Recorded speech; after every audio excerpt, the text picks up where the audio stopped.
നമ്മൾ എടുത്തുകൊണ്ടിരിക്കുന്നത് ജീവപുസ്തകമാകുന്നു. അതിന്റെ ഏകദേശം അവസാന ഭാഗമാണ് എടുക്കുന്നത്. അതിലേക്ക് വെളിപ്പാട് പുസ്തകം 3-ാമത്തെ അധ്യായം 5-ാമത്തെ വേദഭാഗം വായിക്കാം. എല്ലാവരും വായിക്കണം. വെളിപ്പാട് പുസ്തകം 3-ാമത്തെ അധ്യായം 5-ാമത്തെ വേദഭാഗം. ജയിക്കുന്നവൻ വെള്ളയുടുപ്പ് ധരിക്കും. അവന്റെ പേർ ഞാൻ ജീവപുസ്തകത്തിൽ നിന്ന് മായ്ച്ചു കളയാതെ എന്റെ പിതാവിന്റെ സന്നിധിയിലും അവന്റെ ദൂതന്മാരുടെ മുമ്പിലും അവന്റെ പേർ ഏറ്റുപറയും. പ്രാർത്ഥിക്കാം. കരുണയുള്ള കർത്താവേ, ജയിക്കണമെന്നത് ദൈവത്തിന്റെ പദ്ധതിയാകുന്നു. ജയിക്കുന്നതിനായി കർത്താവെ തോൽപ്പിക്കേണ്ടവൻ ഉണ്ടായിരിക്കണം. ഒരുവൻ ഓട്ടക്കളത്തിൽ നിൽക്കുമ്പോൾ ഒറ്റയ്ക്ക് ഓടിയാൽ ജയമാണോ തോൽവിയാണെന്ന് പറയാൻ കഴിയില്ല. അതിനാൽ എത്ര സ്നേഹിക്കുന്ന വ്യക്തിയായാലും അവനോടൊപ്പം ഒരു ശത്രുവിന്, അവനോട് എതിർക്കുന്ന ഒരുവൻ ഉണ്ടായിരിക്കണം. അത് ദൈവത്തിന്റെ പദ്ധതിയാകുന്നു. അതാണ് ഏദൻ തോട്ടം മുതൽ പിശാചിനെ അവിടെ വെച്ചത്. അതിന്റെ സ്വഭാവം ഒരു മനുഷ്യനിലേക്ക് പകർന്നു കായിൻ വഴിയായി. ഒടുവിൽ കായിനെ കൊല്ലാതിരിക്കാൻ ഒരു അടയാളം വെച്ചു. എന്നാൽ ഈ ബൈബിൾ എടുത്ത് പഠിപ്പിക്കുന്ന പരിശുദ്ധാത്മാവ് ഉണ്ട് എന്ന് പറയുന്നവർ ദൈവത്തിന്റെ ഉദ്ദേശം എന്തെന്ന് തിരിച്ചറിയാതെ നോഹയുടെ കാലത്തോടുകൂടി കായിന്റെ വംശപരമ്പരകളെല്ലാം അവസാനിച്ചല്ലോ. അതായത് ദൈവത്തെ പരിഹസിക്കുകയാണ്. ദൈവത്തിന്റെ വചനം നിവർത്തിയായില്ല എന്നാണ്. എന്നാൽ കാലത്തേക്ക് കർത്താവ് നമുക്ക് വെളിപ്പെടുത്തി നോഹയുടെ മകൻ ഹാം വിവാഹം കഴിച്ചത് അവിശ്വാസി കായിന്റെ വംശത്തിൽപ്പെട്ടവളാകുന്നു. ആ സ്ത്രീയിലൂടെ വീണ്ടും നിമ്രോദ് വഴിയായി ഭൂമിയിലേക്ക് ആ വചനത്തോട് നിൽക്കുന്നവൻ കടന്നു വന്നു. ഇന്നുവരെയും അത് നിൽക്കുന്നു. അതുകൊണ്ടാണ് കർത്താവോട് പറയുന്നത്, ജയിക്കുന്നവന് വെള്ളയുടുപ്പ് ഫസ്റ്റ് സ്റ്റേജ് ആണ്. നീതിയുടെ വസ്ത്രമാണ്. അവന്റെ പേർ ഞാൻ ജീവസൊന്നും മായ്ച്ചു കളയുകയില്ല. അതായത് 1-ാമത്തെയോ 2-ാമത്തെയോ ഗണത്തിൽ അവൻ ഉറപ്പായിട്ടും ഉണ്ടാകുമെന്ന് നമ്മൾ കഴിഞ്ഞ ആഴ്ച പഠിച്ചു. കരുണയുള്ള കർത്താവേ, തുടർന്ന് വചനപ്രകാരമുള്ള വിശ്വാസ ജീവിതത്തിന് യോഗ്യമാവണ്ണം നാം ക്രിസ്തേശുവിനോട് കൂടെ ആയിരിക്കുമ്പോൾ പരിശുദ്ധാത്മാവിനാൽ മുദ്രയിടും. നാം കർത്താവിന്റെ ആത്മാവുള്ളവരായി കഴിഞ്ഞാൽ വീണ്ടെടുപ്പിൻ നാൾ വരെ അവൻ മുദ്രയിട്ടിരിക്കുന്നു. പിന്നെ തന്റെ തിരഞ്ഞെടുപ്പിനെ കുറിച്ച് അവൻ ലജ്ജിക്കുന്നില്ല. കരുണയുള്ള കർത്താവെ, നമ്മെ അങ്ങനെ വിളിച്ചു വേർതിരിച്ചു, നമ്മെ മുദ്രയിട്ടിരിക്കുന്നു. നമ്മൾ വിശ്വസിക്കുന്നു. ആത്മാവിന്റെ ഫലം കാഴ്ച ജീവിപ്പാൻ നമ്മെ സഹായിക്കണമേ. ഇന്ന് കർത്താവ് തന്റെ ആടുകളോട് സംസാരിക്കും. അത് എത്ര പേർന്ന ശബ്ദം കേൾക്കുന്നു നോക്കുക. ആത്മാവിൽ ദരിദ്രനായി ദാഹത്തോടുകൂടെ അന്വേഷിപ്പിൻ കണ്ടെത്തും എന്ന് പറഞ്ഞിരിക്കുന്നു. നമ്മൾ ക്രിസ്തു നിന്ന് പ്രാപിക്കാൻ വന്നവരാണെങ്കിൽ ജാഗ്രതയോടെ ആയിരിക്കുക. ഈ ലോകപ്രകാരമുള്ള കണ്ണുകളെ അടയ്ക്കുക, ചെവിയെ അടയ്ക്കുക, ഇന്ദ്രിയങ്ങളെ അടയ്ക്കുക, ക്രിസ്തുവിൽ നിന്ന് പ്രാപിക്കുക. കർത്താവ് നമ്മോട് സംസാരിക്കുമാറാകട്ടെ. യേശു ക്രിസ്തുവിൻ നാമത്തിൽ തന്നെ. ആമേൻ, ആമേൻ. ഇരിക്കാം, എല്ലാവർക്കും ഇരിക്കാം.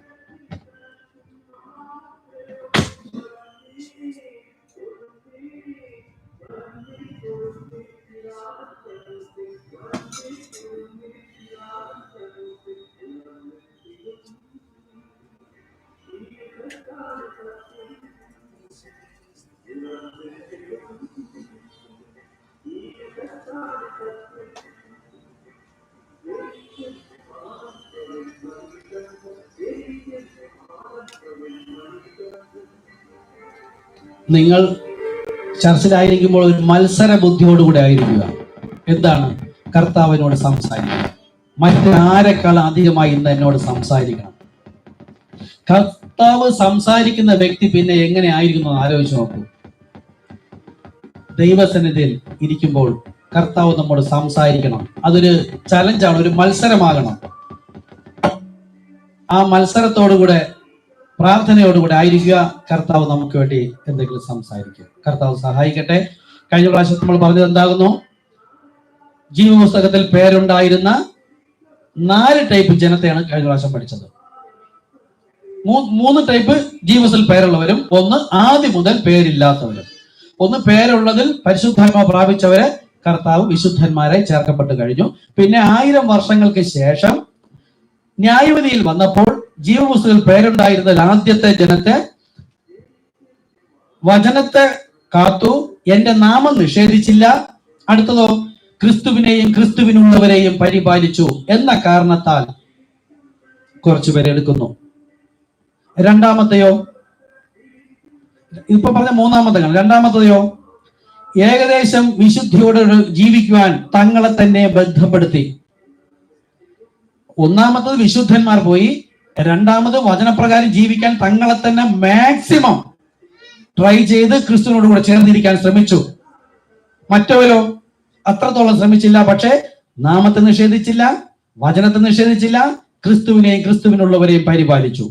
ആ കാരണത്താൽ അവരെ കയറ്റി. എന്നിട്ടോ ഈ രണ്ട് ഗണത്തിലും പെടാത്ത, അല്ലെങ്കിൽ ഒന്നാമത്തെ ഗണത്തിലും ഈ രണ്ടുപേരിലും പെടാത്തവരുടെ പേരുള്ളതിൽ നിന്ന് പേർ മായ്ച്ചു കളഞ്ഞു. അങ്ങനെ ഒരു കൂട്ടരും, പിന്നെ ആദ്യം മുതൽ അവസാനം വരെ പേരില്ലാത്തവരും. ഇത്രയും പേർ. ഓക്കെ, കർത്താവ് നമ്മളെ സഹായിക്കട്ടെ. ഇവിടെ പ്രവചനം പറയാൻ ശ്രദ്ധിക്കുക. മേൽ പറയപ്പെട്ട എല്ലാവരുടെയും പേരുകൾ ജീവപുസ്തകത്തിൽ ഉണ്ടായിരുന്നു, അവ മായ്ച്ചു കളഞ്ഞിരുന്നില്ല. എന്നാൽ ആരുടെ പേരുകളാണ് മായ്ച്ചു കളയപ്പെട്ടത്? മണവാട്ടിയോട് പോരാടിയവരുടെയും ലോക വ്യവസ്ഥയിൽപ്പെട്ട സഭകളിൽ ഉണ്ടായിരുന്നവരുടെയും പേരുകളാണ് മായ്ക്കപ്പെട്ടത്. നമ്മളാണ് ക്രിസ്തുവിന്റെ മണവാട്ടി. നമ്മളോട് പോരാടുന്നവരുടെ പേര് മായ്ക്കും.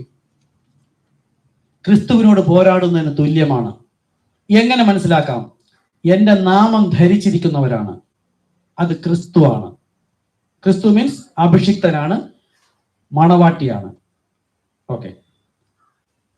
പിന്നെ ഇവിടെ ആയിരുന്നിട്ട് ലോകസഭാ സംഘടനാ വ്യവസ്ഥിതികളോട് മനസ്സ് വയ്ക്കാത്തവർ, ഇവിടെ ഇരുന്നിട്ട് പഴയ നമ്മുടെ പാണ്ഡിത്യവും പഴയ അറിവ്, പഴയ പാസ്, പഴയ സഭ, അത് തന്നെ കൊള്ളാം, അതും കുഴപ്പമില്ല എന്നൊക്കെയാണ് വിചാരമെങ്കിൽ വിളിച്ച ദൈവം അവിടെ തന്നെ ഇരുത്തിയാൽ മതിയായിരുന്നു. പക്ഷെ വെളിപ്പാട് 18:4 എന്ന് പറയുന്നു, അവളുടെ പാപങ്ങളിൽ കൂട്ടാളികളാകാതെയും അവളുടെ ബാധകളിൽ ഓഹരിക്കാരാകാതെയും ഇരിപ്പാൻ അവൾ എന്ന് വെച്ചാൽ സംഘടന, എതിർ ക്രിസ്തുവിന്റെ സഭ, മണവാട്ടി, അവളെ വിട്ടു പോരുവിൻ എന്ന് കർത്താവ് വിളിച്ചിട്ടും അതും ശരിയാണ് എങ്കിൽ നമ്മളോട് പറഞ്ഞ ലോകസഭാ വ്യവസ്ഥതകളോടുകൂടി അവരുടെ പഠിപ്പിക്കലോടുകൂടി നമ്മൾ ഇടകലരുന്നവരാണ്. അവരുടെ പേരും മായ്ച്ചു കളയും, പേരുണ്ടെങ്കിലും. ഓക്കെ, ഇനി തുടർന്ന് എടുക്കുകയാണ്. നമുക്ക് ഒരു പടി കൂടെ മുന്നോട്ട് പോകാം. എന്നാൽ അതിനു മുമ്പായി ഇതുവരെ പറഞ്ഞ കാര്യങ്ങൾ ഒന്ന് പുനരവലോകനം ചെയ്യാം. അതാണ് ഞാൻ ചുരുക്കി പറഞ്ഞത്. ഓക്കെ, ആദ്യമായി ദൈവം ചെയ്യുന്നത് എന്താണ്? ഇപ്പൊ നമ്മൾ പറഞ്ഞത് തന്നെയാണ്. വെളിപ്പാട് 18:4. വെളിപ്പാട് പുസ്തകം 4-ാമത്തെ അധ്യായത്തിൽ മണവാട്ടി കടന്നു പോവുകയാണ്. പലരും ചോദിക്കുകയാണ്, 4-ാമത്തെ വെളിപ്പാട് പുസ്തകം 4-ാമത്തെ അധ്യായത്തിൽ മണവാട്ടി കടന്നു പോകുന്നു, പിന്നെ എന്തിനാണ് 18-ാമത്തെ അധ്യായത്തിലെ കാര്യം പറയുന്നത്? അത് യഹൂദന്മാർക്ക് വേണ്ടിയിട്ടല്ലേ എന്നാണ് അവർ പറയുന്നത്. മണവാട്ടി പോയ പിന്നെ യഹൂദന്മാർ മാത്രമേ ഉള്ളൂ. പക്ഷെ ദൈവത്തിന്റെ വചനങ്ങൾ ചിതറപ്പെട്ടതാണ്, ഭാഗമായിട്ടാണ്. അതിൽ ഏതാണ് ഏത് കാലത്തേക്കാ ഉള്ളതാണ് എന്ന് ഇത് സെലക്ട് ചെയ്ത് ജനത്തെ പഠിപ്പിക്കുന്നത് പുരോഹിതനല്ല, ദ ലോർഡ്, പരിശുദ്ധാത്മാവാണ്. അങ്ങനെ ദൈവം ഉപയോഗിച്ച ഒരു മനുഷ്യനാണ് വില്യം മരിയം ബ്രൻഹാം എന്നും നമ്മുടെ പുരോഹിതൻ. ഇപ്പൊ നമ്മുടെ പാസ്റ്ററുടെ പേര് നമ്മൾ അറിയാമെങ്കിൽ നമ്മൾ പറയില്ലേ, നമ്മുടെ ചർച്ചിന്റെ പാസ്റ്റർ പേരെന്താ, ഇന്ന ആളാണ്, അദ്ദേഹത്തെ കേൾക്കാനല്ല വരുന്നത്. അതുപോലെ പ്രവാചകനിലൂടെ സംസാരിച്ചത് ദ ലോർഡ്, അദ്ദേഹത്തോടെ കർത്താവ് പറഞ്ഞതാണ്. ഈ കാലത്തെ സംഘടനാ സഭകൾക്ക് കൊടുക്കുന്ന പാപം ഏതാണ്? അവളുടെ പാപങ്ങളിൽ ഓഹരിക്കാരാകാതെ, പാപം വെച്ചാൽ കാലത്തിന്റെ വചനവും കാലത്തിന്റെ ദൈവിക വെളിപ്പാടും വരുമ്പോൾ അതിനോട് എതിർത്ത് നിൽക്കുന്നതാണ് പാപം. ഇന്ന് നോഹയുടെ പെട്ടകം ഉണ്ടാക്കി വെച്ചിരിക്കുന്നു, അതിൽ കയറുന്ന പറഞ്ഞാൽ ഇന്ന് പാപമല്ല. കാര്യം എന്താ? ഈ കാലത്തിന്റെ വചനമല്ല, ഈ കാലത്തിന്റെ വെളിപ്പാടുമല്ല. ആ കാലത്തുള്ളവർ അനുസരിച്ചില്ലെങ്കിൽ അത് പാപം. അതുകൊണ്ടാണ് പറയുന്നത്, പ്രത്യേകം ശ്രദ്ധിക്കുന്നത്. എന്തുകൊണ്ടാണ് നമ്മുടെ സഭ ഇങ്ങനെ പഠിപ്പിക്കുന്നത്? കാലത്തിന്റെ ദൈവിക വചനവും കാലത്തിന്റെ ദൈവിക വെളിപ്പാടും എന്ന് പറഞ്ഞാൽ നമ്മളിവിടെ പറഞ്ഞതാണ്, അന്ത്യനാളിൽ ന്യായം വിധിക്കുമ്പോൾ ദൈവം ഒരുമിച്ച് ഈ ബൈബിളും അപ്പോസ്തലപ്രവൃത്തികളുള്ള നമ്മളെ ന്യായം വിധിക്കുന്ന വചനം വെച്ചിട്ടല്ല ആദ്യം മുതലുള്ള ജനത്തെ ന്യായം വിധിക്കുന്നത്. അവരവരുടെ കാലത്ത് ദൈവം അവരവർക്കായി എന്ത് വചനം നൽകിയിരുന്നുവോ ആ വചനത്തിൽ അവർ വിശ്വസിച്ചുവോ എന്നതാണ് കർത്താവ് നോക്കുന്നത്. അതാണ് പരിജ്ഞാനം. പരിജ്ഞാനമില്ലായാൽ എന്റെ ജനം നശിച്ചു പോകുന്നു. അപ്പൊ ഇവിടെ തെരഞ്ഞെടുപ്പ്, അവരുടെ ബാധകളിൽ ഓഹരിക്കാരാകാതെ എന്ന് പറഞ്ഞാൽ എന്താണ് ബാധ? ആർക്കാണ് കൊടുക്കുന്നത്? ഈ പുസ്തകത്തിൽ ഒന്ന് കൂട്ടുകയോ കുറയ്ക്കുകയോ ചെയ്യുന്നവന് വിശുദ്ധ നഗരത്തിലും ജീവന്റെ അംശത്തിലും ഓഹരിക്കാരാകില്ല. ഇതിൽ പറഞ്ഞ സകല ബാധകളും അയക്കും. അപ്പോൾ 3 പേരെന്നും 3 ചേർന്ന 1 എന്നും പറയുന്നവർക്ക് ബാധകൾ അയക്കും. അവരിനി എത്ര വലിയ സഭയെന്ന് പറഞ്ഞാലും, മണവാട്ടി എന്ന് പറഞ്ഞാലും, അത്ഭുതവും അടയാളവും വീര്യപ്രവൃത്തിയും മഹാവീര്യപ്രവൃത്തിയും, നിഴലടിക്കുമ്പോൾ പോലും പ്രേതങ്ങൾ എണീറ്റ് വന്നാലും അല്ലെങ്കിൽ ജീവിച്ചാലും, ഭൂതം പുറത്തായിരുന്നാലും, എന്തു തന്നെ മഹാവീര്യ പ്രവൃത്തി ചെയ്താലും 2 3 ചേർന്ന് 1 പഠിപ്പിക്കുന്നവന് ബാധ കൊടുക്കും. യേശു പറഞ്ഞു, ഞാനും പിതാവും, ആക്ഷരികമായി പറഞ്ഞു 1 എന്ന് പറഞ്ഞിരിക്കുന്നു, ഇവർ അതിനെ 2 ആക്കുന്നു, ബാധ കിട്ടില്ലേ? അപ്പൊ പിന്നെ എങ്ങനെ നമ്മൾ അവരുടെ കൂടെ ഇരിക്കും?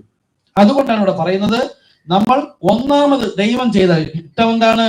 ദൈവത്തിന്റെ ജനത്തെ പഠിപ്പിക്കാനോ വേർതിരിക്കുവാനോ ദൈവം ആഗ്രഹിക്കുന്നുവെങ്കിൽ അവരായിരിക്കുന്ന ഇടത്ത് വെച്ചുകൊണ്ടല്ല ദൈവം ഇതെല്ലാം ചെയ്യുന്നത്. അവരെ വിളിച്ചു പുറത്തേക്ക് കൊണ്ടുവരിക എന്നത് ദൈവത്തിന്റെ പദ്ധതിയാണ്. അതിനെ വില കൽപ്പിക്കാതിരിക്കുന്നവരുടെ ന്യായവിധി അപ്പോഴേ വന്നു കഴിഞ്ഞു. ഇനി പിന്നെ ശിക്ഷാവിധിയേ ഉള്ളൂ. നോഹ പറഞ്ഞപ്പം കേൾക്കാത്തവരുടെ ന്യായവിധിയിൽ അടയ്ക്കുന്നതുപോലെ പുറത്തേക്ക് വരുവിനെന്ന് ഈ നോക്കൂ, നമുക്കാണ് ഈ സഭകളെല്ലാം വലുത്, അല്ലേ? പക്ഷെ ദൈവത്തിനോ? അവരാരാണ്? സാത്താന്റെ പള്ളി, മനസ്സിലായോ? സാത്താന്റെ സിംഹാസനമുള്ള ഇടം. അവളുടെ പാപങ്ങളിൽ കൂട്ടാളികളാകാതെ മാനസാന്തരപ്പെടാഞ്ഞാൽ ഞാൻ അവളെയും അവളുടെ പുത്രിമാരെയും കൊന്നുകളയും എന്ന് എഴുതി വെച്ചിരിക്കുന്ന വചനം നമ്മെ പഠിപ്പിച്ചിട്ട് പുറത്തേക്ക് വരാൻ പറഞ്ഞിട്ട് പിന്നും ഞാൻ ആ കൂട്ടായ്മയിൽ ഇരിക്കുന്നുവെങ്കിൽ മരണം പേർ മായ്ക്കുക തന്നെ ചെയ്യും. മരണാവസാനം വരെ അവിടെ എത്ര ഭക്തി കളിച്ചിരുന്നാലും യേശു പറഞ്ഞു, നിങ്ങൾ അറിഞ്ഞില്ലെങ്കിൽ കൊള്ളാമായിരുന്നു, ഇപ്പോഴോ നിങ്ങൾ അറിഞ്ഞുപോയി, അതുകൊണ്ട് പാപം പെരുകുന്നു എന്ന്. അതുകൊണ്ട് നമ്മൾ ദൈവത്തിന്റെ പദ്ധതിയോട് ചേർന്ന് നിൽക്കുക. ഇവിടെ പറയുന്നത് എന്താണ്? ദൈവത്തിന്റെ ഉദ്ദേശം എപ്പോഴും ഒരു തിരഞ്ഞെടുപ്പാണ്. ആദ്യം അത് നോക്കുക. ദൈവം ഭൂമിയെ സൃഷ്ടിച്ച് ആ ഭൂമിയിലല്ല പ്രത്യേകിച്ച് ഉണ്ടാക്കിയത്, അവർക്ക് വേണ്ടി പ്രത്യേകിച്ചൊരു ഏദൻ തോട്ടം ഉണ്ടാക്കി. സമൃദ്ധിയോടുകൂടെ ഒരു ഏദൻ തോട്ടം ഉണ്ടാക്കിയിട്ട് ലോക വ്യവസ്ഥിതികളിൽ നിന്ന് വിടുവിച്ച് ദൈവഹിതപ്രകാരം ഒരു ഇടത്തേക്കാക്കി. അവിടെ ഇരുന്ന് പാപം ചെയ്തിട്ട് വീണ്ടും ദൈവം അവിടെ അല്ല അവരെ ആക്കിയത്, ജീവവൃക്ഷ ഫലം കൂടെ പറിച്ചു തിന്ന് എന്നേക്കും ജീവിച്ചിരിക്കാതിരിക്കേണ്ടതിന്. കണ്ടോ? എന്തോ മനസ്സിലായി? അങ്ങനെ ജീവിച്ചിരിക്കരുതെന്ന്. എന്താണ്? ഒരു മരണം അനിവാര്യമായിരിക്കുന്നു. പാപം ചെയ്ത ദേഹം മരിക്കണം. ആ മരണം അനിവാര്യമായിരിക്കുന്നെങ്കിൽ അവനെ അവിടെ നിന്ന്, എന്താ ജീവന്റെ വൃക്ഷം അവിടെ നട്ടതും മുളപ്പിച്ചൊന്നുമല്ല, നമ്മൾ ഇപ്പൊ ഈ സഭയിൽ ഇരുന്നിട്ട് പാപം ചെയ്തിട്ട് ആ പാപപ്രകാരം ജീവിച്ച് അങ്ങനെ പോയാൽ എന്ത് ചെയ്യും? അല്ല, ഈ തരത്തിൽ തന്നെ ജീവിച്ചിരിക്കും. ഇങ്ങനെ ജീവിച്ചു പോകാതിരിക്കാൻ പാപസംബന്ധമായി മരിക്കണമെങ്കിൽ എനിക്കൊരു ബോധം തരണം. പാപത്തിലാണ്, മാനസാന്തരപ്പെടുക, വേർപെടുക. അപ്പോൾ ഞാൻ വേർപെടുന്നതും മാനസാന്തരപ്പെട്ട് പാപം ഏറ്റുപറഞ്ഞ് ഉപേക്ഷിക്കുന്നതുമാണ് മരണം. താൽക്കാലിക മരണമാണ് യേശുക്രിസ്തുവിന്റെ ക്രൂശ് മരണം വരെ. ഇന്നോ ആ മരണവും ഏറ്റുപറച്ചിൽ ഉപേക്ഷയും മരിക്കുമ്പോൾ നാം റോമർ 6:2 പാപസംബന്ധമായി യേശുക്രിസ്തുവിനോടുകൂടെ മരിച്ചതായി കണക്കിടുന്നു. ആരുടെ? മെസ്സേജിലേക്ക് വന്നിട്ടില്ല. ഈ ഒരൊറ്റ കാര്യം വലിയ ഞാൻ എന്നെ പഠിപ്പിക്കുകയാണ്. നമ്മൾ ഇതൊന്നും മനസ്സിലാക്കാതിരുന്നാൽ മറ്റു സഭകളിൽ ഇരിക്കുന്നവർ ഞാൻ പാപമേറ്റ് പറയുന്നു, ഉപേക്ഷിക്കുന്നു എന്ന് പറയും. ഞാനിപ്പോ പറഞ്ഞത് മനസ്സിലായോ? മനസ്സിലായെന്ന് കർത്താവ് പറഞ്ഞതുകൊണ്ട് ഞാൻ കുറച്ച് സിമ്പിൾ ആക്കിയാണ്. ശ്രദ്ധിക്കുക. നമ്മൾ ഇവിടെ നമ്മുടെ കാര്യമാണേ, കൂടെ മറ്റുള്ളവർ. നമ്മൾ ഈ പാപത്തിൽ ഇവിടെ വന്ന് വിശുദ്ധീകരിക്കപ്പെട്ട് വിശ്വാസ സ്നാനം സ്വീകരിച്ച് പരിശുദ്ധാത്മാമുദ്ര ഉണ്ടോ ഇല്ലെന്നുള്ളത് രണ്ടാമത്തെ കാര്യം. പാപത്തിലായിപ്പോയാൽ ഞാൻ ആദ്യം ചെയ്യേണ്ടത് മാനസാന്തരപ്പെടുക. തെറ്റിലാണെന്നുള്ള ബോധമാണ് മാനസാന്തരം. ആ മാനസാന്തരം എന്നെ എന്ത് ചെയ്യിക്കും? മാനസാന്തരം ഉണ്ടാവുന്നത് എങ്ങനെയാണ്? അപ്പോസ്തലപ്രവൃത്തി 8:12 പ്രകാരം ദൈവരാജ്യത്തെയും യേശുക്രിസ്തുവിന്റെ നാമത്തെയും കുറിച്ചുള്ള പ്രാധാന്യം സുവിശേഷം. അപ്പം ഞാൻ പാപത്തിലാണ് എന്ന വചനം എന്നിലേക്ക് വരികയും ആ വചനം എന്നിൽ വരുമ്പോൾ അതിനകത്ത് എന്തുണ്ട്? പരിശുദ്ധാത്മാ ശക്തിയും ബഹുനിശ്ചയവുമുണ്ട്.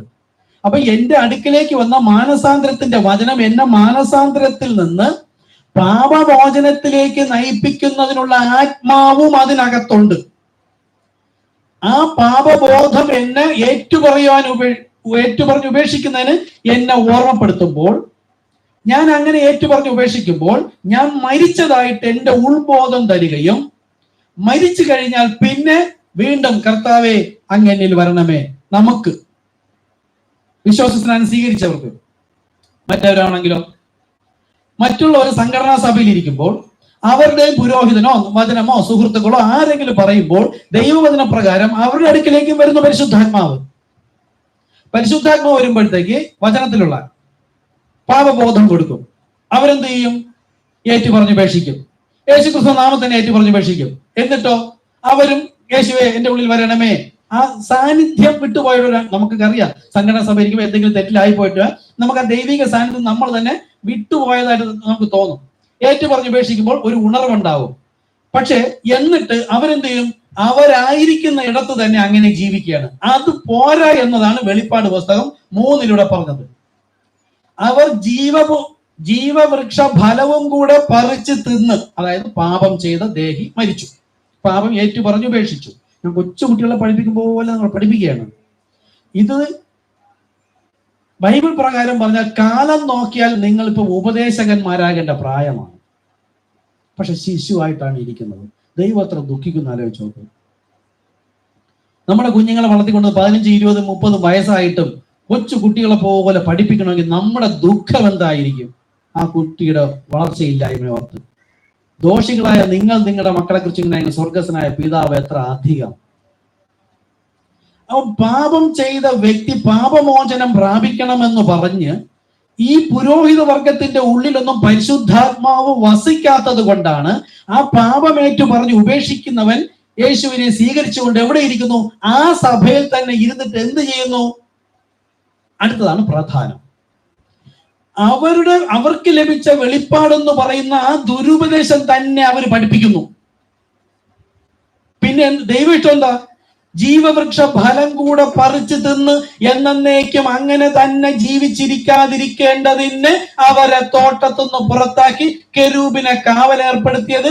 പാപത്തിൽ ഇരുന്നിട്ട് പൂർണ്ണമായ മാനസാന്തരവും പാപമോചനവും ഇന്ന് ഏറ്റുപറച്ചിലും ഉപേക്ഷയിലും അല്ല നടക്കുന്നത്. കാൽവരി ക്രൂശിലെ യാഗം, കർത്താവായ യേശുക്രിസ്തു നാമത്തിലെ പാപപരിഹാര മാർഗം ആ സ്നാനത്തിലൂടെയാണ്. ആ സ്നാനം ചെയ്യാതെ അവർ ആ സഭകളിൽ ഇരുന്നു കൊണ്ട് വീണ്ടും ദൈവവചനം ഭക്ഷിച്ചു കൊണ്ടിരിക്കുമ്പോൾ അവർ പാപത്തിൽ അങ്ങനെ തന്നെ ജീവിച്ചു പോവുകയാണ്. അങ്ങനെ ആദാമും ഹവ്വയും പാപം ചെയ്ത് അവരവിടെ നിർത്തി ജീവവൃക്ഷ ഫലവും കൂടെ പറിച്ചെന്ന് വെച്ചാൽ ബാക്കി നമുക്ക് ദൈവത്തിന്റെ വചനം പിന്നീട് കേട്ട് പിന്നെ പിശാചിലേക്ക് പോകില്ല.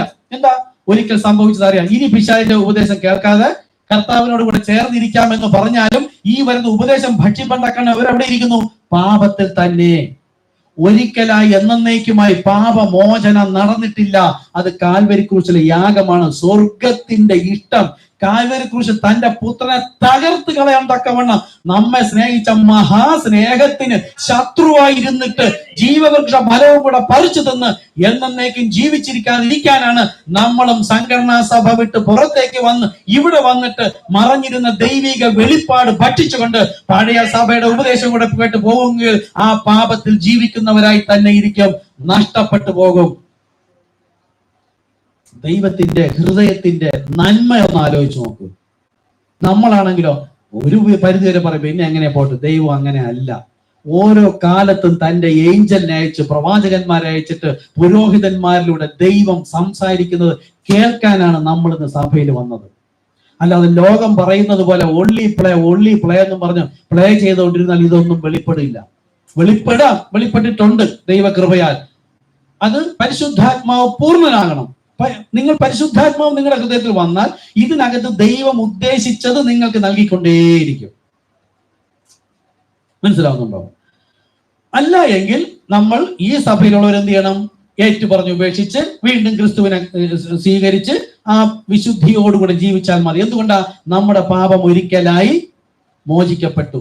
അതുകൊണ്ടാണ് 1 യോഹന്നാൻ 1:9 പറഞ്ഞത്, കുഞ്ഞുങ്ങളെ നിങ്ങൾ പാപം ചെയ്തുവെങ്കിലോ നീതിമാനായ യേശു ക്രിസ്തു എന്ന കാര്യം നമുക്ക് ദൈവത്തിന്റെ വലതുഭാഗത്തുണ്ട്. 1 യോഹന്നാൻ 2:1 മുതൽ. പിന്നെ 1:9 എന്ന് പറയുന്നു, നാം നമ്മുടെ പാപങ്ങളെ ഏറ്റുപറയുന്നു എങ്കിൽ. നാം നോക്കൂ, ഈ ബൈബിളിൽ എഴുതിയിരിക്കുന്ന ഇതെല്ലാം അതിലിപ്പോ നിങ്ങൾക്ക് എന്തെങ്കിലും മനസ്സിലായോ?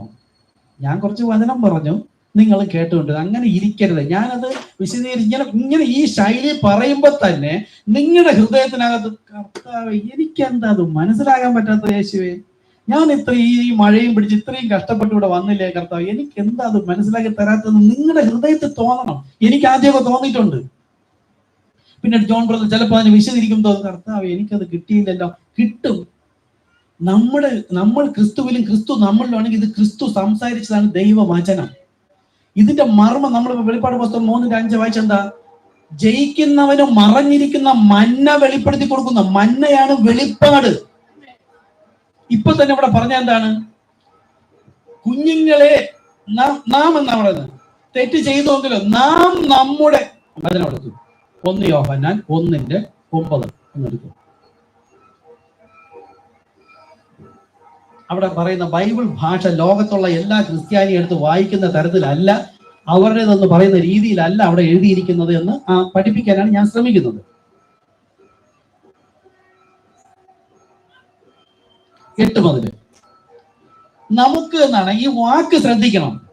നമുക്ക് ഒന്നൊന്നിരിക്കും, ഞാൻ ഇത് പറഞ്ഞിട്ട് ഒന്നൊന്നിരിക്കണം പ്ലീസ്, ശ്രദ്ധിക്കുക ബ്രദർ. ഇവിടെ നാം ശ്രദ്ധിക്കണം, ഇല്ലെങ്കിൽ നമുക്ക് ബൈബിൾ ഭാഷയാണ്. ബൈബിൾ ഭാഷ ഇങ്ങനെ വായിച്ചോണ്ട് പോകുമ്പോൾ നമുക്കൊന്നും പിടികിട്ടില്ല. ലോകക്കാർ വായിച്ചോണ്ട് വായിക്കാനല്ല നമ്മളെ വിളിച്ചിരിക്കുന്നത്. ഇവിടെ നമുക്ക് എന്ന് പറയുന്നത്, നമുക്ക് പാപമില്ല എന്ന് പറയുന്നുവെങ്കിലോ എന്നാണ് 8.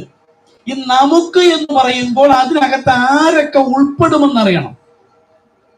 ഇതാണ് ബൈബിളിന്റെ രഹസ്യം. ഈ നമുക്ക് എന്ന് പറയുന്നത് ഇത് 1 യോഹന്നാൻ, അതായത് യോഹന്നാൻ തന്റെ സഭയിൽ പറയുകയാണ്.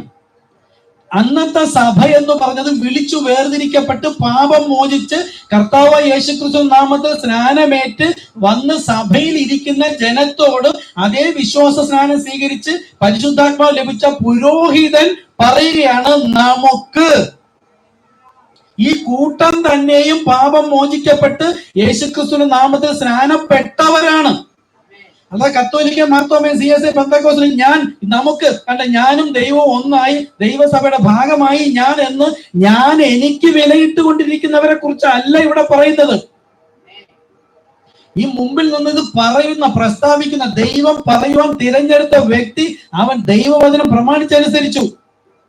എന്റെ വചനം ലഭിച്ച് അത് പ്രമാണിക്കുന്നവനെ എന്റെ പിതാവ് സ്നേഹിക്കുകയും ഞാനും അവനെ സ്നേഹിച്ച് അവന് എന്നെ തന്നെ വെളിപ്പെടുത്തി കൊടുക്കും. ആ വെളിപ്പെടുത്തല ഇപ്പൊ പറയുന്നത്.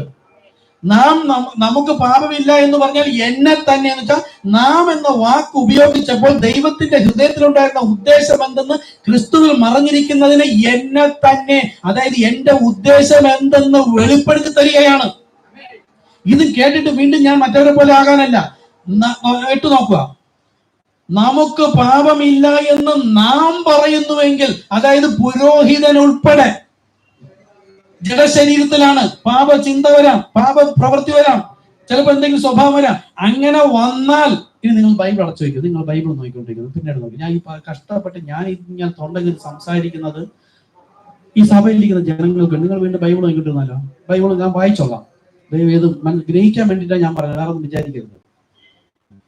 ദൈവം വചനം പറയുവാനായി തിരഞ്ഞെടുത്തപ്പോൾ ദൈവത്തിന്റെ വചനത്തെയോ അതിലുള്ള ആത്മാവിനെയോ തന്റെ കൽപ്പനകളെയോ ലംഘിച്ച ഒരുവനെ ദൈവം ഉപയോഗിക്കില്ല. അപ്പോൾ ദൈവത്തിന്റെ വചനം ലഭിച്ച് വിശ്വസിച്ച് സ്നാനം ഏറ്റു പരിശുദ്ധാത്മാവ് ലഭിച്ച് വിശുദ്ധീകരണത്തിൽ ജീവിക്കുമെന്ന് ദൈവത്തിന് വിശ്വാസം തോന്നിയ ഒരു വ്യക്തിയെ എടുത്ത് അപ്പോസ്തല പൗരോഹിത്യ ശുശ്രൂഷ കൊടുക്കുന്ന ഒരു വ്യക്തിയിലൂടെ ദൈവം സംസാരിക്കുന്നു. നമുക്ക് എന്ന് ഞാൻ വായിച്ചു, നിങ്ങൾ നോക്കണ്ട. 8 എന്നെ വിശ്വസിക്കുന്നു, അല്ലെങ്കിൽ സ്ക്രീൻ ഞാൻ കൊണ്ടുവന്നില്ലെങ്കിൽ സ്ക്രീനിൽ കാണിച്ചതായിരുന്നു.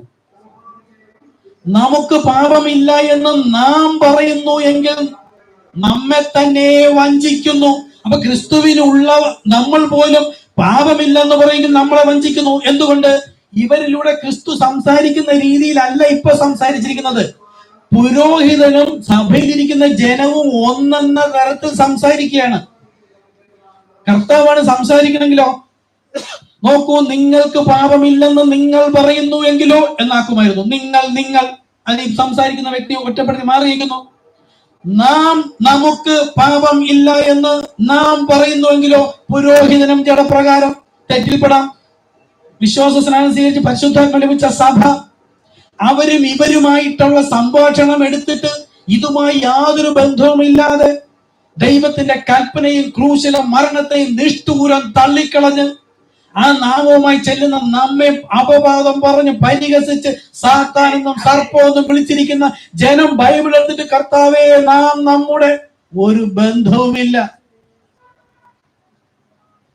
ഞാൻ പറയുന്നത് നിങ്ങൾക്കൊരു അഭിമാനം തോന്നാനും കൂടെ, ക്രിസ്തുവിന് മഹത്വം കൊടുക്കാനാ. അങ്ങനെ ഒരു അവസ്ഥയിലേക്ക് വിളിച്ച ദൈവം എത്ര വിശ്വസ്തൻ. ഇതൊന്നും നമുക്ക് അവിടെ വെച്ച് അറിയാൻ പാടില്ല. ഈ നമ്മുടെ എന്റെ മെസ്സേജ് സഭയിൽ പോലും ഇത് പഠിപ്പിക്കുന്ന കാര്യം എന്താ? ഒള്ളി പ്ലേ ടേപ്പ് പ്ലേ ചെയ്യുക, എഴുന്നേറ്റ് പോവുക. എന്ത് പഠിക്കാനാ? ഇന്നലെ ഞാൻ നമ്മുടെ എന്റെ മെസ്സേജ് ഗ്രൂപ്പ് എന്ന് പറഞ്ഞ ഗ്രൂപ്പ് ഉണ്ട്, അതിനകത്ത് ഞാൻ ഇട്ടു, ചിലർ അവസാന കാലത്ത് എഴുന്നേറ്റിട്ട് എനിക്ക് പരിശുദ്ധാത്മാവ് ലഭിച്ചു എന്ന് പറയുകയും ഇനി ചർച്ചിൽ പോകേണ്ട ആവശ്യമില്ല എന്ന് പറയുകയും ചെയ്യുന്നുവെങ്കിൽ വിചാരിച്ചോളാം, അവർ ക്രിസ്തുവിൽ നിന്ന് കോടിക്കണക്കിന് കിലോമീറ്റർ അകലെയാണ്. എന്നിൽ ഉണ്ട് എന്ന് പറയുന്ന അതേ പരിശുദ്ധാത്മാവ് തന്നെയല്ലേ കർത്താവിന്റെ വരവ് വരെയും സഭയിൽ വചനം ഉപദേശിക്കുന്നത് എന്ന്. അപ്പൊ പരിശുദ്ധാത്മാവ് സഭയാക്കി വെച്ചിട്ട് അവസാന മണവാട്ടിയും വന്ന് തികയുന്നവരെ പരിശുദ്ധാത്മാവ് സഭയിൽ വചനം ഇതുപോലെ പഠിപ്പിക്കുന്ന സാഹചര്യത്തിൽ അതേ പരിശുദ്ധാത്മാവ് തന്നെയാണെങ്കിൽ ഒരുവനെ വീട്ടിയിരിക്കാൻ പറയോ? അത് ഭോഷ്കിന്റെ ആത്മാവല്ലേ? അപ്പൊ ഇവിടെ നാം നമ്മുടെ പാപങ്ങളെ ഏറ്റുപറയുന്നു എങ്കിൽ, അപ്പൊ പുരോഹിതനായാലും നമ്മളായാലും പാപം വന്നാൽ ഏറ്റുപറയണം. ശ്രദ്ധിക്കുക, നമുക്ക് പാപമില്ലെന്ന് നാം പറയുന്നു എങ്കിൽ നമ്മെ തന്നെ വഞ്ചിക്കുന്നു. കണ്ടോ, പുരോഹിതൻ തന്നെ ദൈവത്തല്ലേ അവിടെ ഉൾപ്പെടുത്തുന്നത്, നമ്മെ തന്നെ വഞ്ചിക്കുന്നു. സത്യം വചനം നമ്മളില്ല, പരിശുദ്ധാത്മാവ് നമ്മിൽ ഇല്ലാതായി. അടുത്തോ ഇതാണ് വീണ്ടും ജനിച്ചവരോട് പറയുന്നതാണ്. നമ്മുടെ പാപങ്ങളെ ഏറ്റുപറയുന്നു എങ്കിൽ അവൻ നമ്മോട് പാപങ്ങളെ ക്ഷമിച്ച് സകല അനീതിയും പോക്കി നമ്മെ ശുദ്ധീകരിപ്പാൻ തക്കവണ്ണം നീതിമാനാകുന്നു. കണ്ടോ, വേറെ അടുത്ത് പറഞ്ഞ കുഞ്ഞുങ്ങളെ എന്ന് വിളിക്കും, വായിച്ചിട്ടുണ്ടോ? കുഞ്ഞുങ്ങളെ, വീണ്ടും ജനിച്ച ദൈവത്തിന്റെ ജനം ആത്മാവ് വഴി നടത്തുന്നവരാ. ഈ പരിശുദ്ധാത്മാവ് വഴി നടത്താതെയും പരിശുദ്ധാത്മാവ് ഹൃദയത്തിൽ വരാതെയും യേശുക്രിസ്തു നാമത്തിൽ അല്ലെങ്കിൽ ക്രൂശീകരണം അങ്ങനെ വെറുതെ പറഞ്ഞാലല്ല.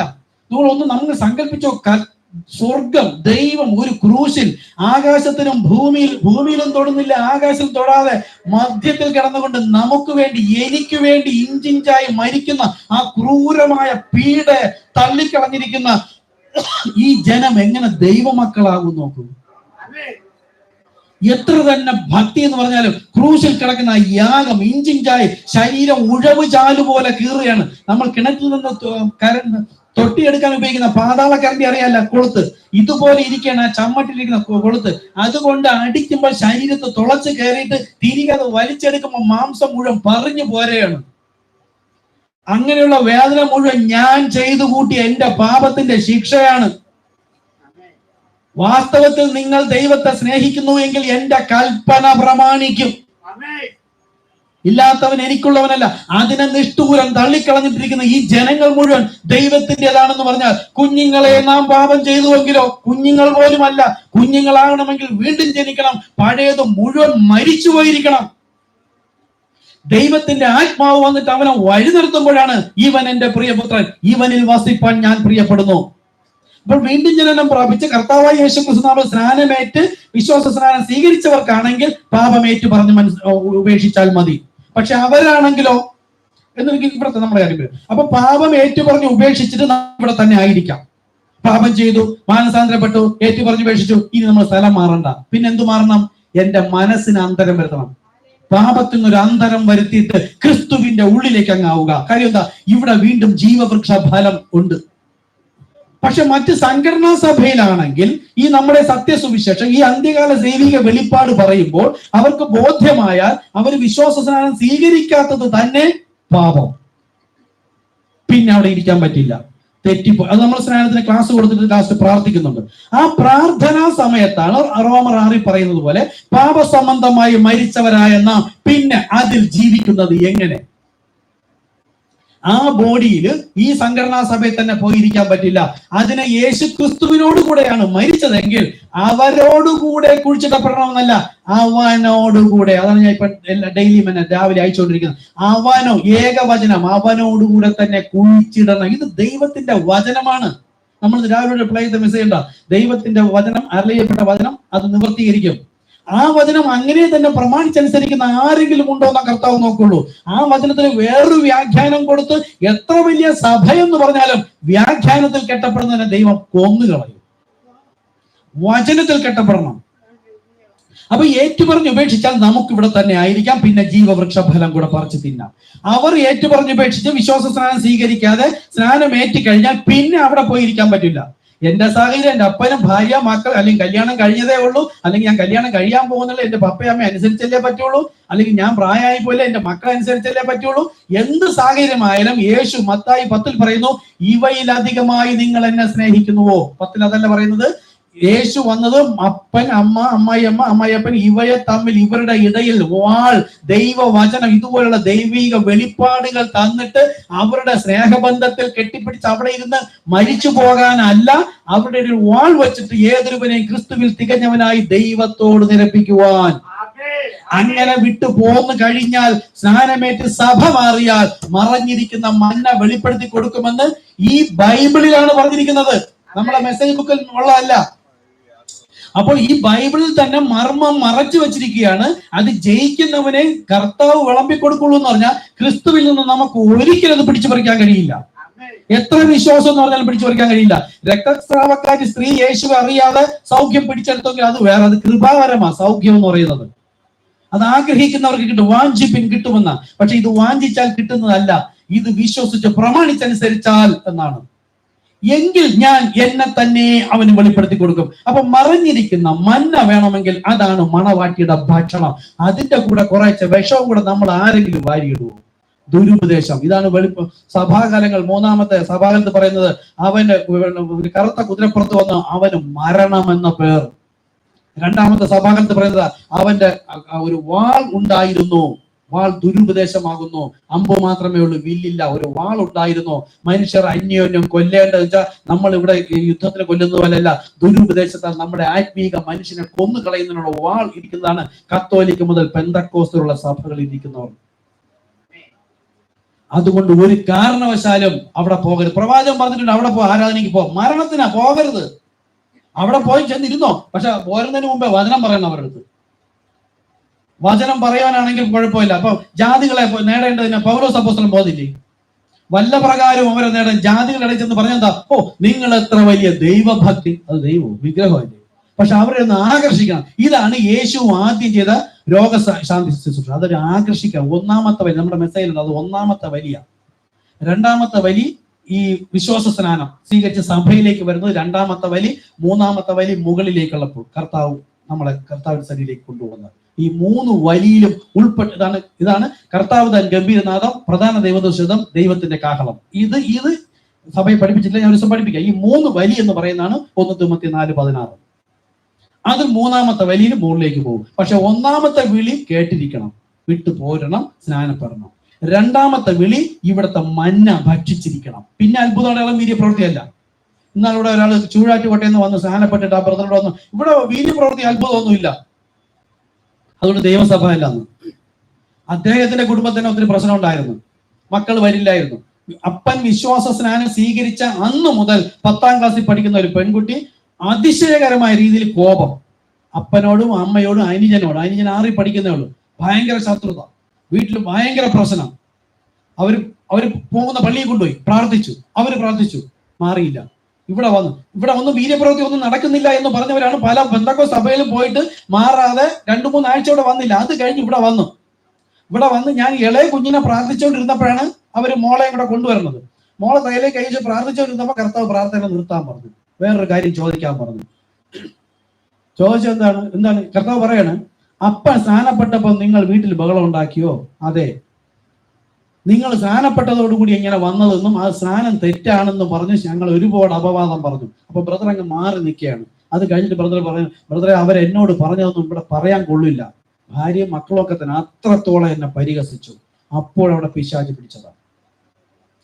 അപ്പൊ പ്രാർത്ഥിക്കാൻ തലയിൽ കൈ വെച്ചപ്പോ കർത്താവ് കാണിച്ചെന്ന് ചോദിച്ചപ്പോ അവൾ കരഞ്ഞ് കണ്ണൊക്കെ നിറഞ്ഞു. അതെ, പപ്പ ഒരുപാട് അനാവശ്യം പറഞ്ഞു. അതിനുശേഷം പ്രാർത്ഥിച്ചു, അന്ന് മാറി ആ സ്വഭാവം. ദുസ്വഭാവം വിട്ട് ഭയങ്കര സ്നേഹം. ഞാൻ വീണ്ടും ഇടയ്ക്കിടയ്ക്ക് വിളിച്ചിരുന്നു. അപ്പൊ വീണ്ടും 1-2 ആഴ്ച ഇവിടെ വന്നു. അത് കഴിഞ്ഞപ്പോ ഇളയ മോന് പ്രശ്നമായി. വീണ്ടും ഇവിടെ വന്ന് കർത്താവ് പ്രവർത്തിച്ചു, അവർക്കും അതിലും വിടുതലുണ്ടായി. എന്നിട്ട് ഇപ്പൊ വരുന്നതേ ഇല്ല. ഇതും ശരി തന്നെ, അതും ശരി തന്നെ എന്ന് ഇപ്പോഴും പറഞ്ഞുകൊണ്ടിരിക്കുന്നു. അപ്പോ ഇതിലേക്ക് വരാം. അപ്പൊ നമുക്ക് എന്ന് പറഞ്ഞാൽ ദൈവത്തിന്റെ വചനം വിശ്വസിച്ച് പ്രമാണിച്ചനുസരിച്ച പുരോഹിതൻ, അതേപോലെ വചനം വിശ്വസിച്ച് പ്രമാണിച്ചനുസരിച്ച് പരിശുദ്ധാത്മാവ് ലഭിച്ച സഭയോട് പറയുന്നതാണ്. എന്തിനാണെന്നറിയാം, ലൈവായിട്ട് കൊടുത്തിരിക്കണം. ആരെങ്കിലും കാണട്ടെ. ഓരോന്നും 100, 200, 300 ഒക്കെ കാണുന്നുണ്ട്. ആ കാണുന്നവർക്ക് ഹൃദയത്തിൽ കേട്ടിട്ടിരിക്കുന്നെങ്കിൽ അത്രത്തോളം നിങ്ങൾ വീണ്ടും വീണ്ടും പാപം വർദ്ധിക്കുന്നതേ ഉള്ളൂ. ശരിയാണെന്ന് ബോധ്യമായാൽ ഈ കൂട്ടത്തിലേക്ക് കൂടുവാൻ ഒറ്റ വഴിയുള്ള ഒരു വാതിൽ വഴിയായി കടക്കണം. അത് കർത്താവ് യേശു ക്രിസ്തു. ഇവിടെ എല്ലാം നാമത്തിലേ ഉള്ളൂ. ഓക്കെ. അപ്പൊ കർത്താവിന്റെ ഉദ്ദേശം വേർപാട്. നമ്മൾ ഇവിടെ ആയിരുന്നാലും വിശ്വാസത്തിനനുസരിച്ച് പാപം ചെയ്താൽ വേർപെടണം, മാനസാന്തരപ്പെടണം, വിട്ടിട്ട് പിന്നെ ജീവവൃക്ഷ ഫലം ഭക്ഷിക്കാം. അവർക്ക് ജീവവൃക്ഷ ഫലം കിട്ടുന്നില്ല. ഓക്കെ. അപ്പൊ ദൈവത്തിന്റെ ഉദ്ദേശം തെരഞ്ഞെടുപ്പിലാണ് ഉള്ളത് എന്ന് വളരെ ഉറപ്പായും അറിഞ്ഞിരിക്കണം. അടുത്തത് ശ്രദ്ധിച്ചോളാം. ഇത് ഞാൻ പബ്ലിക്കായിട്ട് പറയേണ്ടത് ഞാൻ തുടങ്ങി പറയാണ്, സഭയ്ക്ക് വേണ്ടി പഠിപ്പിക്കേണ്ടതാണ്. രണ്ടാമത്തെ പോയിന്റ്, നമുക്ക് ആദ്യം പഠിച്ച ഭാഗങ്ങളിലേക്ക് പോകാം എന്ന് പറഞ്ഞതിന്റെ ചെറു ഭാഗം വീണ്ടും വിശദീകരിക്കുകയാണ്. ഇത്ര ഇവിടെ ഉള്ളൂ. അപ്പൊ ഒന്നാമതാണ്, ആദ്യമായി നാം അറിയേണ്ടത് ദൈവത്തിന്റെ ഉദ്ദേശം ഒരു തിരഞ്ഞെടുപ്പാണ്. അതായത് പഴയത് ഉപേക്ഷിച്ച് പുതിയതിലേക്ക് വരുന്നതൊരു വഴിയാണ്, നാമമാണ്, കർത്താവ് യേശു ക്രിസ്തുവാണ്, പാപമോചന സ്നാനമാണ്, പരിശുദ്ധാത്മ ലഭിച്ചു കഴിഞ്ഞു. ഓക്കെ. ഇനി അടുത്ത് രണ്ടാമത് പറയാം. അങ്ങനെ വന്ന കൂട്ടരെ കുറിച്ച് പറയാണേ. തന്റെ സാദൃശ്യത്തിലുള്ള ഒരു ജനത്തെ, അതായത് വചന മണവാട്ടിയെ തനിക്കായി എടുക്കണമെന്നുള്ളത് ദൈവത്തിന്റെ ഉദ്ദേശമായിരുന്നു. ഇതും നമ്മൾ കേട്ടു. ഇത് ആരെങ്കിലും ഒന്ന് ഇങ്ങോട്ട് പറഞ്ഞു തരാൻ പറഞ്ഞാൽ നമുക്ക് പറയാൻ പറ്റണം. കാര്യം ഇതും ക്രിസ്തുവിലിരിക്കുകയാണ്. ഇവിടെ ആദ്യം പറഞ്ഞ എന്താ? തന്റെ സ്വരൂപത്തിൽ സൃഷ്ടിച്ച മണവാട്ടിയെ എന്ന് നമ്മൾ കേട്ടു. നമ്മൾ തിരിഞ്ഞൊന്ന് പോയാൽ കർത്താവിന്റെ സൃഷ്ടിപ്പിലേക്ക് പോകണം. തന്റെ സ്വരൂപത്തിൽ എവിടെ പറയുന്നത്? ഉൽപ്പത്തി 1:26 പറയുന്നു, നാം നമ്മുടെ സ്വരൂപത്തിലും സാദൃശ്യത്തിലും മനുഷ്യനെ ഉണ്ടാക്കാം. ലോകത്തിന് അറിയാത്ത കാര്യമാണ്, സഭയിൽ മാത്രം പഠിപ്പിക്കേണ്ടതാണ്. എങ്കിലും ഞാൻ അത് ആർക്കെങ്കിലും ഗുണമുണ്ടെങ്കിലും ഉണ്ടാകട്ടെ കർത്താവേ. ലോകം പറയുന്നത് പോലെ നാം എന്ന് പറഞ്ഞപ്പോൾ അവിടെ 3 പേരുണ്ടായിരുന്നു. അവർ 3 ചേർന്നാണ് ഉണ്ടാക്കിയതെന്നല്ല. തൊട്ട് താഴെ പറയുന്നു, ദൈവം തന്റെ സ്വരൂപത്തിൽ. ഓക്കെ. ഇനി എന്താണ് അവിടുത്തെ 3 ഘടകം? ആത്മാവായ ആദാം എന്നത് ഇന്നർമൻ, അകത്തെ മനുഷ്യൻ, അത് ആത്മാവാണ്, ഉണ്ട്. ആ ആത്മാവിന് ഭൂമിയിൽ നിന്നൊരു ബോഡി ഉളവാക്കി, ജഡശരീരം. അതിന്റെ ഉള്ളിലാണ് ഈ ആത്മാവിനെ വെച്ചത്. അപ്പൊ എന്തായി? 2 മനുഷ്യരായി. പുറമേ ഉള്ള മനുഷ്യനുമായി അകമേ ഉള്ള മനുഷ്യനുമായി. ആത്മാവ് എന്ന മനുഷ്യനുമായി പുറമേയുള്ള ജഡശരീരം എന്ന മനുഷ്യരുടെ. ശ്രദ്ധിക്കുക, എന്തുകൊണ്ടാണ് പഠിപ്പിച്ചത്? ഇത്രയേ ഉള്ളൂ. പൊള്ളിപ്ലേ എന്ന് പറഞ്ഞാലും പുസ്തകം വായിച്ചാലും നമുക്ക് ഇത് ഗ്രഹിക്കണമെന്നില്ല. ഇത് പ്രവാചകൻ പറഞ്ഞതല്ല. Thus saith the Lord. ദൈവം തന്റെ ജനത്തെ ഉരുവാക്കി എടുക്കുന്നതാണ്. അതുകൊണ്ടാണ് പറഞ്ഞ മെസ്സേജ് പുസ്തകം വായിക്കുന്നത്. ഇത് തന്നെ വായിക്കുക, കേൾക്കുക, ഒരുപാട് ദൈവത്തിന്റെ വെളിപ്പാട് കിട്ടും. തന്റെ സാദൃശ്യത്തിലുള്ള ജനത്തെ, ഒരു വചന മണവാട്ടിയെ തനിക്കായി എടുക്കണമെന്നുള്ളതാണ് തന്റെ ഈ തെരഞ്ഞെടുപ്പ്. എന്താണ്? അപ്പൊ ദൈവം വിളിച്ച് പുറത്തേക്ക് കൊണ്ടുവരുമ്പോൾ അവനിൽ എന്തുണ്ട്? ഒരു ജഡിക ബോഡിയുണ്ട്, ഒരു അകത്തെ മനുഷ്യനുമുണ്ട്. അപ്പൊ ഇവിടെ നാം നമ്മുടെ സ്വരൂപവും സാദൃശ്യവും എന്ന് പറഞ്ഞ പ്രകാരം ആ സാദൃശ്യം ഇവിടെ പൂർണ്ണമായില്ല. വിളിച്ച് പുറത്തു നിന്ന്, സംഘടനാ സഭയിൽ നിന്ന് നമ്മുടെ സഭയിലേക്ക് അല്ലെങ്കിൽ ഗോതമ്പിനെ കളപ്പുരയിലേക്ക് ശേഖരിക്കുമ്പോൾ ദൈവം ഇച്ഛിച്ച പ്രകാരമുള്ള ഒരു പൂർണ്ണ മനുഷ്യനായില്ല. 2 മനുഷ്യനായുള്ളൂ. ഒന്ന് പുറമേയുള്ള ജഡ മനുഷ്യനും ഒന്ന് അകമേയുള്ള ആത്മാവ് എന്ന മനുഷ്യൻ. ആത്മീക മനുഷ്യനായില്ല. ആത്മാവ് എന്ന ഇന്നർ മാനായി. ഈ ഇന്നർ മാനിലേക്കാണ് ദൈവം തന്റെ ജീവശ്വാസമൂതി അവൻ ജീവനുള്ള ആത്മാവായി എന്നാണ്. അപ്പോൾ ഔട്ടർ മാൻ ഉണ്ടായിരുന്നു, ബോഡി മണ്ണിൽ നിന്ന് എടുത്തു, അതിലേക്ക് അകത്തെ മനുഷ്യനെ വെച്ചു. അതിനെന്തില്ലായിരുന്നു? ജീവനില്ലായിരുന്നു. ദൈവം ആ ആത്മാവിനെ ഈ ശരീരത്തിൽ വെച്ചിട്ട് മൂക്കിൽ ജീവശ്വാസം ഊതിയപ്പോൾ ജീവനുള്ള ആത്മാവായി. മലയാളം ബൈബിളിൽ ജീവനുള്ള ദേഹിയായി എന്നാണ്. അത് തെറ്റാണ്. ജീവനുള്ള ആത്മാവായി. അതായത് അവന്റെ ഉള്ളിൽ എന്തു വന്നു? നിത്യജീവൻ വന്നു, പ്രാണൻ വന്നു. ഈ 3 അവസ്ഥയിൽ ഉണ്ടായിരുന്നതാണ് ആദാം, ഹൗവ. പക്ഷെ അവിടെ പാപം ചെയ്തപ്പോൾ ഇതിൽ ഒരു മനുഷ്യൻ മരിച്ചു, ആത്മീക മരണം സംഭവിച്ചു. ഇപ്പോഴാണ് ആദ്യം ആത്മാവ് മാത്രമുള്ളപ്പോൾ ആത്മീക മനുഷ്യനല്ല. ജഡശരീരത്തിൽ വെച്ചത് ആത്മീക ബോഡി, ആത്മീക ബോഡിയിലേക്ക് ജീവൻ വന്നപ്പോഴാണ് ജീവനുള്ള ആത്മാവായത്. കൊച്ചുകുട്ടിയെ പറയുമ്പോൾ പോലെ പറയണം. അപ്പോൾ അതിനു മുമ്പ് ആത്മാവിൽ ജീവനില്ല. ആത്മാവിൽ ജീവൻ വന്നത് ജീവശ്വാസം ഊതിയപ്പോൾ, അതായത് പ്രാണൻ വന്നപ്പോൾ, നിത്യജീവൻ വന്നപ്പോൾ. അപ്പോൾ ആദാമിന് എന്തുണ്ടായിരുന്നു? നിത്യജീവൻ ഉണ്ടായിരുന്നു. ഈ വചനം പ്രകാരം അവിടെ ലംഘനം നടന്നപ്പോൾ ആത്മാവിൽ നിന്ന് ഒരു മരണം, വേർപാട്, ഈ നിത്യജീവൻ നഷ്ടപ്പെട്ടു പോയി. തിരികെ ഈ ജഡപ്രകാരമായി.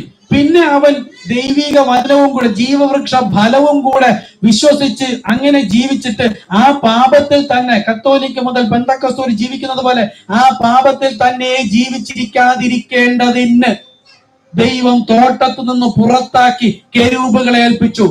അത് തന്നെ ഇവിടെ നടത്തി.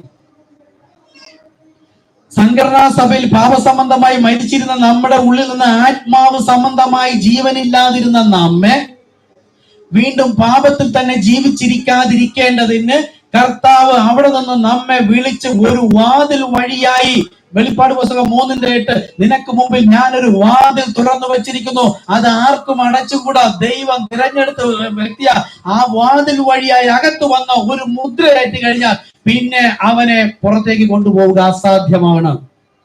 പിന്നെ നമുക്ക് ജീവവൃക്ഷ ഫലം കൂടെ പറിച്ചു തിന്നാം. പിന്നെ ഇവിടെ വന്നിട്ട് ആ പാപത്തിൽ പോയി അവിടുത്തെ വ്യാഖ്യാനം, അവിടുത്തെ കൂട്ടായ്മ, ആ പാസ്റ്ററും ആ വിശ്വാസി എന്റെ എല്ലാം അവിടെയാണെന്ന് കാണുന്നുവെങ്കിൽ പിന്നെ ആ പാപത്തിൽ നമ്മൾ തുടരുകയാണ്. അതും ഇതും കൂടെ പറിച്ചു തിന്ന് ശീതോഷ്ണവാനായാൽ എന്റെ വായിൽ നിന്ന് ഞാൻ ഉമിഴ്ന്നു കളയും. അപ്പോൾ നമ്മെ ദൈവം വിളിച്ച് കൊണ്ടുവന്നിട്ട് അതും കൂടെ ഭക്ഷിച്ചെന്നേക്കും അങ്ങനെ പാപത്തിൽ തന്നെ ജീവിച്ചു പോകാതിരിക്കേണ്ടതിന് ജീവവൃക്ഷ ഫലം മാത്രം ഭക്ഷിച്ചുകൊണ്ട് ജീവന്റെ ആത്മാവ് എന്നിൽ വന്ന പരിശുദ്ധാത്മാവിനാൽ ഇവിടെ നിന്ന് ദൈവം നമ്മൾ ജയിച്ചവർക്കുള്ള മന്ന വേറെ എന്ന് വചനം പറയുന്നുവെങ്കിൽ അതുകൂടെ കേട്ട് വിശ്വസിച്ച് പ്രമാണിച്ചനുസരിക്കുന്നവർ മാത്രമേ ജയിച്ചതായി ദൈവം കണക്കിടുകയുള്ളൂ. ദൈവത്തിന്റെ പദ്ധതിക്ക് പുറത്തു പോയിട്ട് വിശ്വസിച്ച് സ്ഥാനപ്പെട്ടിട്ട് ഇവിടെ ഇരുന്നിട്ടും എന്റെ ഹൃദയം മുഴുവൻ അവിടെയാണെങ്കിൽ, എവിടെയാണോ നിങ്ങളുടെ ഹൃദയം അവിടെ നിങ്ങളുടെ നിക്ഷേപമായിരിക്കും. ഈ മന്ന മാത്രം കഴിക്കണമെങ്കിൽ അന്ന് മുതൽ പഴി, ദുഷി, നിന്ന, പരിഹാസം ഉണ്ടാകും. ശീതോഷ്ണവാനാകരുത്. എന്റെ മക്കൾ അവിടെയാണ്, അവരെനിക്ക് ചെലവിന് തരില്ല. എന്റെ ഭർത്താവ് അവിടെയാണ്, അല്ലെങ്കിൽ എനിക്ക് പ്രായമായി എന്നെ കെട്ടിച്ചു വിട്ടിട്ടില്ല, അല്ലെങ്കിൽ എന്റെ വിവാഹം നോക്കി എനിക്ക് ജോലിയില്ല, ജോലിക്കുള്ള പൈസ തരാന്ന് പറഞ്ഞ പപ്പയാണ്, അമ്മയാണ്, സഹോദരങ്ങളാണ്, എനിക്ക് അവിടെ പോയേ പറ്റുള്ളൂ എങ്കിൽ ഇവയിലധികമായി നിങ്ങൾ എന്നെ സ്നേഹിക്കുന്നുവോ എന്നാണ് കർത്താവ് നോക്കേണ്ടത്. നോക്കൂ, നമുക്കുള്ളത് ദൈവം ഒരുക്കിയിട്ടുള്ളത് ഒരു കണ്ണ് കണ്ടിട്ടില്ല, ഒരു ചെവി കേട്ടിട്ടില്ല, ഒരുവന്റെ ഹൃദയത്തിൽ തോന്നിയിട്ട് പോലുമില്ല. ദൈവത്തെ സ്നേഹിക്കുന്നവർക്ക് സകലവും നന്മയ്ക്കായി കൂടി വ്യാപരിക്കും. അത് കത്തോലിക്ക മുതൽ പെന്തക്കോസ്ത് വരെ. ദൈവം സ്നേഹിച്ചവർ നമ്മൾ, അവന് ഞാൻ എന്നെ തന്നെ വെളിപ്പെടുത്തി കൊടുക്കും. അവിടെ ഇവിടെയും കൂടെ നിന്ന ഈ വെളിപ്പാട് കിട്ടില്ല, ജീവനിലേക്ക് പോകില്ല, മരണത്തിലേക്ക് പോകും. ഈ ലോകപ്രകാരമായി അവരുടെ മുമ്പിൽ നമ്മൾ ജീവിച്ചിരിക്കും, പക്ഷെ ദൈവസന്നിധിയിൽ എന്നോ മരിച്ചവരായിരിക്കും. ഇതാ കർത്താവ് പറഞ്ഞത്, കലപ്പയ്ക്ക് കൈവച്ചിട്ട് തിരിഞ്ഞു നോക്കുന്നവരാകരുത്. അവർ വിശ്വാസം സംബന്ധിച്ച് കൊള്ളരുതാത്തവരാ. വല്ല പ്രകാരവും പിന്തിരിഞ്ഞ് നിങ്ങൾ ജാതികളോട് ഇടകലരരുത്. ഇത് സ്വർഗത്തിലെ ദൈവത്തിന്റെ ഹൃദയമാണ്. ആ ഹൃദയത്തോട് പറ്റി നിന്നവനാണ് ഹാനോക്ക് എടുക്കപ്പെട്ടത്. നോഹ ചേർന്ന് നടന്നു എന്നൊക്കെ പറയുന്നു, പക്ഷെ വീണുപോയി. നീതിമാൻ പ്രയാസേന ദൈവരാജ്യം പ്രാപിക്കും. അങ്ങനെ ആകരുത്. കഷ്ടത അനുഭവിച്ച് ഇവിടെ വന്നിട്ടും ഇത് ഉത്തമ ബോധം വന്നില്ല എങ്കിൽ നഷ്ടപ്പെട്ടു പോകുന്നവരുടെ ഗണത്തിൽ തന്നെ വരും. അപ്പോൾ കെരൂബുകളെ കാവലേർപ്പെടുത്തിയതുപോലെ ഇന്ന് ദൈവം കാവലേർപ്പെടുത്തിയിട്ടുണ്ട്. എവിടെ? അവരുടെ ഹൃദയത്തിൽ. അതുകൊണ്ടാണ് ഇതെല്ലാം പറഞ്ഞിട്ടും കേട്ടിട്ടും വിശ്വസിച്ച് ഇതെല്ലാം അദ്ദേഹം അവിടുത്തെ വസ്തുവകകളെ എല്ലാം പറയാണ്, എനിക്കിനി ഈ വചനം കേട്ട് ജീവിച്ചാൽ മതി. 65-70 വയസ്സായി ഒരു ബിഷപ്പായിട്ടിരുന്ന വ്യക്തിയാ. ഓർത്തഡോക്സ് സഭയുടെ മക്കൾക്ക് കൊടുക്കേണ്ട എല്ലാം കൊടുത്തു. അമേരിക്കയിൽ, ലണ്ടനിൽ 2 മക്കൾ 2 സ്ഥലത്ത്, ഭാര്യ അവരുടെ കൂടെ, ഞാൻ ഒറ്റയ്ക്കാ. എനിക്ക് കുറച്ച് വസ്തുക്കളുണ്ട്, ഞാൻ അത് വിറ്റിട്ട് ഇവിടെ എവിടെയെങ്കിലും വന്ന് സ്ഥലം വാങ്ങിച്ച് താമസിച്ച് ഇനിയുള്ള കാലം ഇതുപോലത്തെ വചനം കേട്ട് കേൾക്കാനാണ് എനിക്ക് താല്പര്യം, ഞാൻ ഇങ്ങോട്ട് വരുന്നു എന്ന് പറഞ്ഞു. നവംബറിൽ വിളിച്ചതാ, ഇതുവരെ വന്നിട്ടില്ല. ഇതുപോലെ അനേകം പേർ വിശ്വാസത്തോടെ വീര്യത്തോടെ കൂടെ വന്നിട്ട് എത്രയോ പേർ വീണുപോയി. നമ്മളെ ദൈവം നിർത്തിയിരിക്കുന്ന, വെരി സിമ്പിളായി നിർത്തിയിരിക്കുന്നതിന് എത്ര വലിയ കൃപയെന്ന് ആലോചിച്ച് നോക്കൂ. എത്രയോ പേർ എന്നോട് ചോദിച്ചു, ജീപ്പ് വാങ്ങിക്കണോ, എത്ര ലക്ഷം രൂപ വേണോ, എത്ര ട്രാക്ടർ അടിക്കണം, എന്ത് വേണമെങ്കിലും ചെയ്യാം പാസ്റ്റേ, നമുക്ക് ചെയ്യാമെന്ന് പറഞ്ഞവരെല്ലാം ഉണ്ട്. ഒരു മനുഷ്യനുമില്ല. അത്യാവേശം ഒന്നും വേണ്ട, ക്രിസ്തുവിൽ താണിരിപ്പിൻ, ബലമുള്ള ഭുജത്തിൽ താണിരിപ്പിൻ, അവൻ നമ്മെ ഉയർത്തുമെന്നാണ്. അപ്പോൾ ദൈവത്തിന്റെ പദ്ധതി അവരെ വിളിച്ചു പുറത്തേക്ക് വിട്ടിട്ട് അവർക്ക് ഇതെല്ലാം മനസ്സിലായി എന്ന് പറഞ്ഞിട്ടും അവരുടെ ഹൃദയത്തിൽ ഇന്നും കെരൂബുകൾ കാവലാണ്. എന്താണ്? പൂർണ്ണ വിശ്വാസമില്ലാതെ വെറുതെ കേട്ടത് കൊണ്ട് ഇവിടെ വന്നാൽ വീണ്ടും പ്രശ്നവും കലഹവും ഉണ്ടാക്കാതിരിക്കാൻ ജീവവൃക്ഷ ഫലവും കൂടെ വൃക്ഷിച്ച് അതും ഇതും ശരിയെന്ന് പറഞ്ഞുകൊണ്ടിരിക്കാനല്ല. രാവിലെ നമ്മൾ ഇട്ട മെസ്സേജ്, മരണം പൂർണ്ണമാണെങ്കിൽ മാത്രമേ വീണ്ടും ജനനം പ്രാപിക്കുകയുള്ളൂ. കർത്താവ് നമ്മെ സഹായിക്കട്ടെ. അപ്പോൾ ദൈവത്തിന്റെ ഉദ്ദേശം തെരഞ്ഞെടുപ്പാണ്, അത് നമുക്ക് ഉറപ്പായി. തന്റെ സാദൃശ്യത്തിലുള്ള ഒരു ജനത്തെ മണവാട്ടിയായി ഇവിടെയും വന്നിട്ട് അവിടെയും കൂടെ ഹൃദയമുണ്ടെങ്കിൽ നോക്കൂ, ഈ പരിശുദ്ധാത്മാവിനെ മുദ്രയിടേണ്ട നമ്മുടെ ഒരു പ്രവൃത്തി കൊണ്ടുമല്ല, നമ്മുടെ വിശ്വാസം നിമിത്തം ദൈവം ചെയ്യുന്നതാണ്. അപ്പൊ ദൈവത്തിന് ചെയ്യുവാൻ തക്കവണ്ണം ഞാൻ വിശ്വസ്തനായിരിക്കുന്നുവോ എങ്കിൽ ദൈവം തരുന്നതാണ്. എന്റെ വിശ്വാസം എനിക്കത് കിട്ടി, ഞാൻ ഉറപ്പിക്കുന്നതിലല്ല കാര്യം. തന്നു കഴിഞ്ഞാൽ പിന്നെ വീണ്ടെടുപ്പിന് നാൾ വരെ മുദ്രയായി.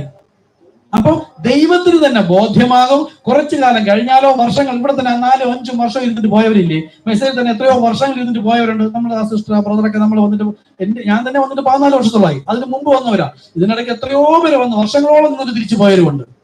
അപ്പോൾ വീണ്ടെടുപ്പിൻ നാൾ വരെ ആരെങ്കിലും നിൽക്കുമോ ഇല്ലയോ എന്ന് ദൈവത്തിന് പണ്ടേ അറിയാം. അങ്ങനെ നിൽക്കുമെന്ന് ദൈവത്തിന് മുന്നമേ കാണാൻ കണ്ടത് കൊണ്ടാണ് അവരുടെ ഒരു പരിശുദ്ധാത്മാവാക്കി കൊടുക്കുന്നത്. അവർ നിൽക്കുക തന്നെ ചെയ്യും. അപ്പോൾ വിളിച്ചു പുറത്തേക്ക് വരുന്നവൻ പിന്നെ ജീവവൃക്ഷ ഫലം മാത്രമേ കഴിക്കാവൂ. അപ്പോൾ ഇവിടെ എന്ത് വന്നു? പൂർണ്ണത വന്നു. നാം നമ്മുടെ സ്വരൂപ സാദൃശ്യം എന്ന് പറഞ്ഞ പോലെ ജഡീക ഒരു ശരീരമായി, അകത്തൊരു ആത്മാവായി, ആത്മാവിലേക്ക് പ്രാണൻ വന്നു, ദേ പൂർണ്ണ മനുഷ്യനായി. ഓക്കെ, കർത്താവ് സഹായിക്കട്ടെ. അടുത്ത്, അവളെ തനിക്കായി അവൻ ലോകസ്ഥാപനത്തിന് മുമ്പായി തന്നിൽ തന്നെ തെരഞ്ഞെടുത്തു. ഈ ലോകത്തിലെ വിവിധ സഭാകാലങ്ങളിലൂടെ അവൾ കടന്നു വരുന്നതിന് മുമ്പ് തന്നെ ദൈവം തന്റെ മണവാട്ടിയെ മുന്നറിയുകയും സ്നേഹിക്കുകയും ചെയ്തിരുന്നു. ആ വാക്കുകൾ ഓരോന്നും നിങ്ങൾ ഒന്നുകൂടെ ശ്രദ്ധിച്ചു നോക്കൂ. ലോക സംഘടനാ സഭാ വ്യവസ്ഥകളിലൂടെ കടന്നു വരുന്നതിന് മുമ്പ് തന്നെ ദൈവം തനിക്കുള്ളവരെ, സന്തതികളെ എന്ത് ചെയ്തിരുന്നു? സ്നേഹിച്ചിരുന്നു. നമ്മൾ സ്നേഹിച്ചു എന്നല്ല, ദൈവം നമ്മളെ സ്നേഹിച്ചെന്നു എങ്കിൽ അവൻ തന്നെ നമുക്ക് വെളിപ്പെടുത്തി തരും. നമ്മൾ വിശ്വസ്തയോടെ ഇരുന്നാൽ മാത്രം മതി. അല്പ സാവകാശമുണ്ട്. എത്ര കാലം എന്ന് വെച്ചാൽ മിനിമം 3.5 വർഷം. മിനിമം അപ്പോസ്തലന്മാരെ വിളിച്ച് 3.5 വർഷം കൊണ്ടുവന്ന് പഠിപ്പിച്ച ശേഷമാണ് കർത്താവ് പലതും അവരെ പഠിപ്പിച്ചത്. ഇവിടെ ലഭിക്കാൻ പെട്ടെന്ന് തന്നെ ലഭിക്കും. എനിക്കെന്തായാലും കൃത്യം 3.5, എനിക്കത് അറിയില്ലായിരുന്നു. 3.5 വർഷം കഴിഞ്ഞ ശേഷമാണ് എനിക്കിതെല്ലാം ഈ പറഞ്ഞ പോലെ ഒള്ളി പ്ലേ ആയാലും പുസ്തകം വായിച്ചാലും മതി. അവിടെ പ്ലേ ചെയ്യുകയാണ് ചെയ്യുന്നത്, പ്രസംഗിക്കില്ല. ആദ്യം പ്രസംഗിക്കും, പിന്നെ പ്രവാചക മെസ്സേജ് ഇട്ട് പ്ലേ ചെയ്യും. പക്ഷെ ശ്രദ്ധയോടെ ഇരിക്കുമ്പോൾ അവിടെ സംസാരിക്കുന്നതിന്റെ ഇണവചനങ്ങളും വ്യാഖ്യാനങ്ങളും പല ഭാഗത്തു നിന്ന് കർത്താവ് ഇങ്ങനെ സീനായി ഹൃദയത്തിൽ തന്നുകൊണ്ടേ പോകും. അത് വ്യക്തമായും ചെയ്യും. ഇവിടെ സ്ക്രീൻ ഉണ്ടായിരുന്നു, സ്ക്രീൻ വെച്ചിട്ട് പ്രൊജക്ടർ വെച്ചിട്ട് സ്ക്രീനിൽ കാണിക്കും, PDF കാണിക്കുകയും ചെയ്യും, ബോക്സിൽ സൗണ്ട് ഇടും, അത് വായിക്കുകയും ചെയ്യും, ഇത് കേൾക്കുകയും ചെയ്യും. ഹൃദയത്തിൽ കർത്താവ് ഇങ്ങനെ സീനായി തന്നുകൊണ്ടിരിക്കും. ഇതുപോലെ പോകാൻ പറ്റും. എന്തുകൊണ്ടാ? ഈ 3 വന്നു കഴിഞ്ഞാൽ ക്രിസ്തു നമ്മൾക്ക് വെളിപ്പെടുത്തി തരും. പ്രവാചകനിലൂടെ കർത്താവ് സംസാരിച്ചത് മർമ്മമായിട്ടാണ്. ഓക്കെ, കർത്താവ് സഹായിക്കട്ടെ. നിങ്ങൾ വാഞ്ചിക്കാനും ആഗ്രഹിക്കാനുമാണ് അങ്ങനെ ഒരു തലത്തിലേക്ക് എനിക്ക് എത്തണം എന്ന് ആലോചിച്ച് നോക്കുക. അതൊരു സീൻ. ഓക്കെ, അപ്പം സഭാകാലങ്ങളിലൂടെ കടന്നു വരുന്നതിന് മുമ്പേ കർത്താവ് നമ്മെ സ്നേഹിച്ചിരുന്നു. തിരഞ്ഞെടുത്തു എന്ന് നേരത്തെ വാക്ക് ഇപ്പോൾ എന്താ പറയുന്നത്? സ്നേഹിച്ചിരുന്നു. അങ്ങനെ സ്നേഹിച്ചിരുന്നു എങ്കിൽ കർത്താവ് തന്നെ എനിക്ക് വെളിപ്പെടുത്തി തരും. കർത്താവ് സഹായിക്കട്ടെ. തന്റെ രക്തത്താൽ ദൈവം അവളെ വീണ്ടെടുത്തതിനാൽ അവൾ ഇനി ഒരിക്കലും ശിക്ഷ വിധിക്കുകയില്ല. എന്താ എന്ന് പറഞ്ഞാൽ, ഞാൻ തെറ്റ് ചെയ്താൽ ഇനി ശിക്ഷയില്ലെന്നാണോ? ഇല്ല.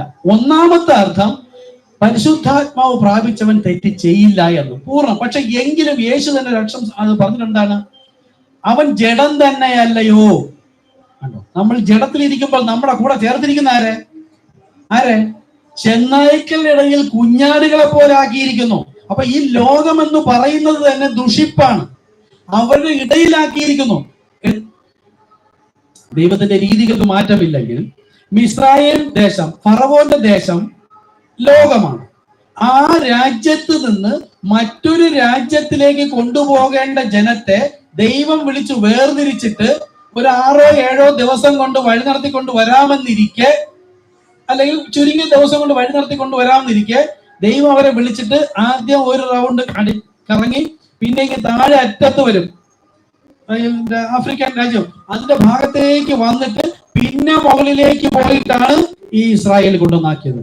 അപ്പൊ പാപികൾ വസിക്കുന്ന ഇടത്ത് കൊണ്ടുപോവുക മാത്രമല്ല, അവരുടെ മോവാബ് അരാമിലും അപ്പനാൽ ഗർഭിണിയായ 2 ജനങ്ങൾ അവരുടെ ഇടയിൽ, സുന്ദരിമതിയ, അവരുടെ ഇടയിൽ കൊണ്ടുവന്ന് താമസിപ്പിച്ചു.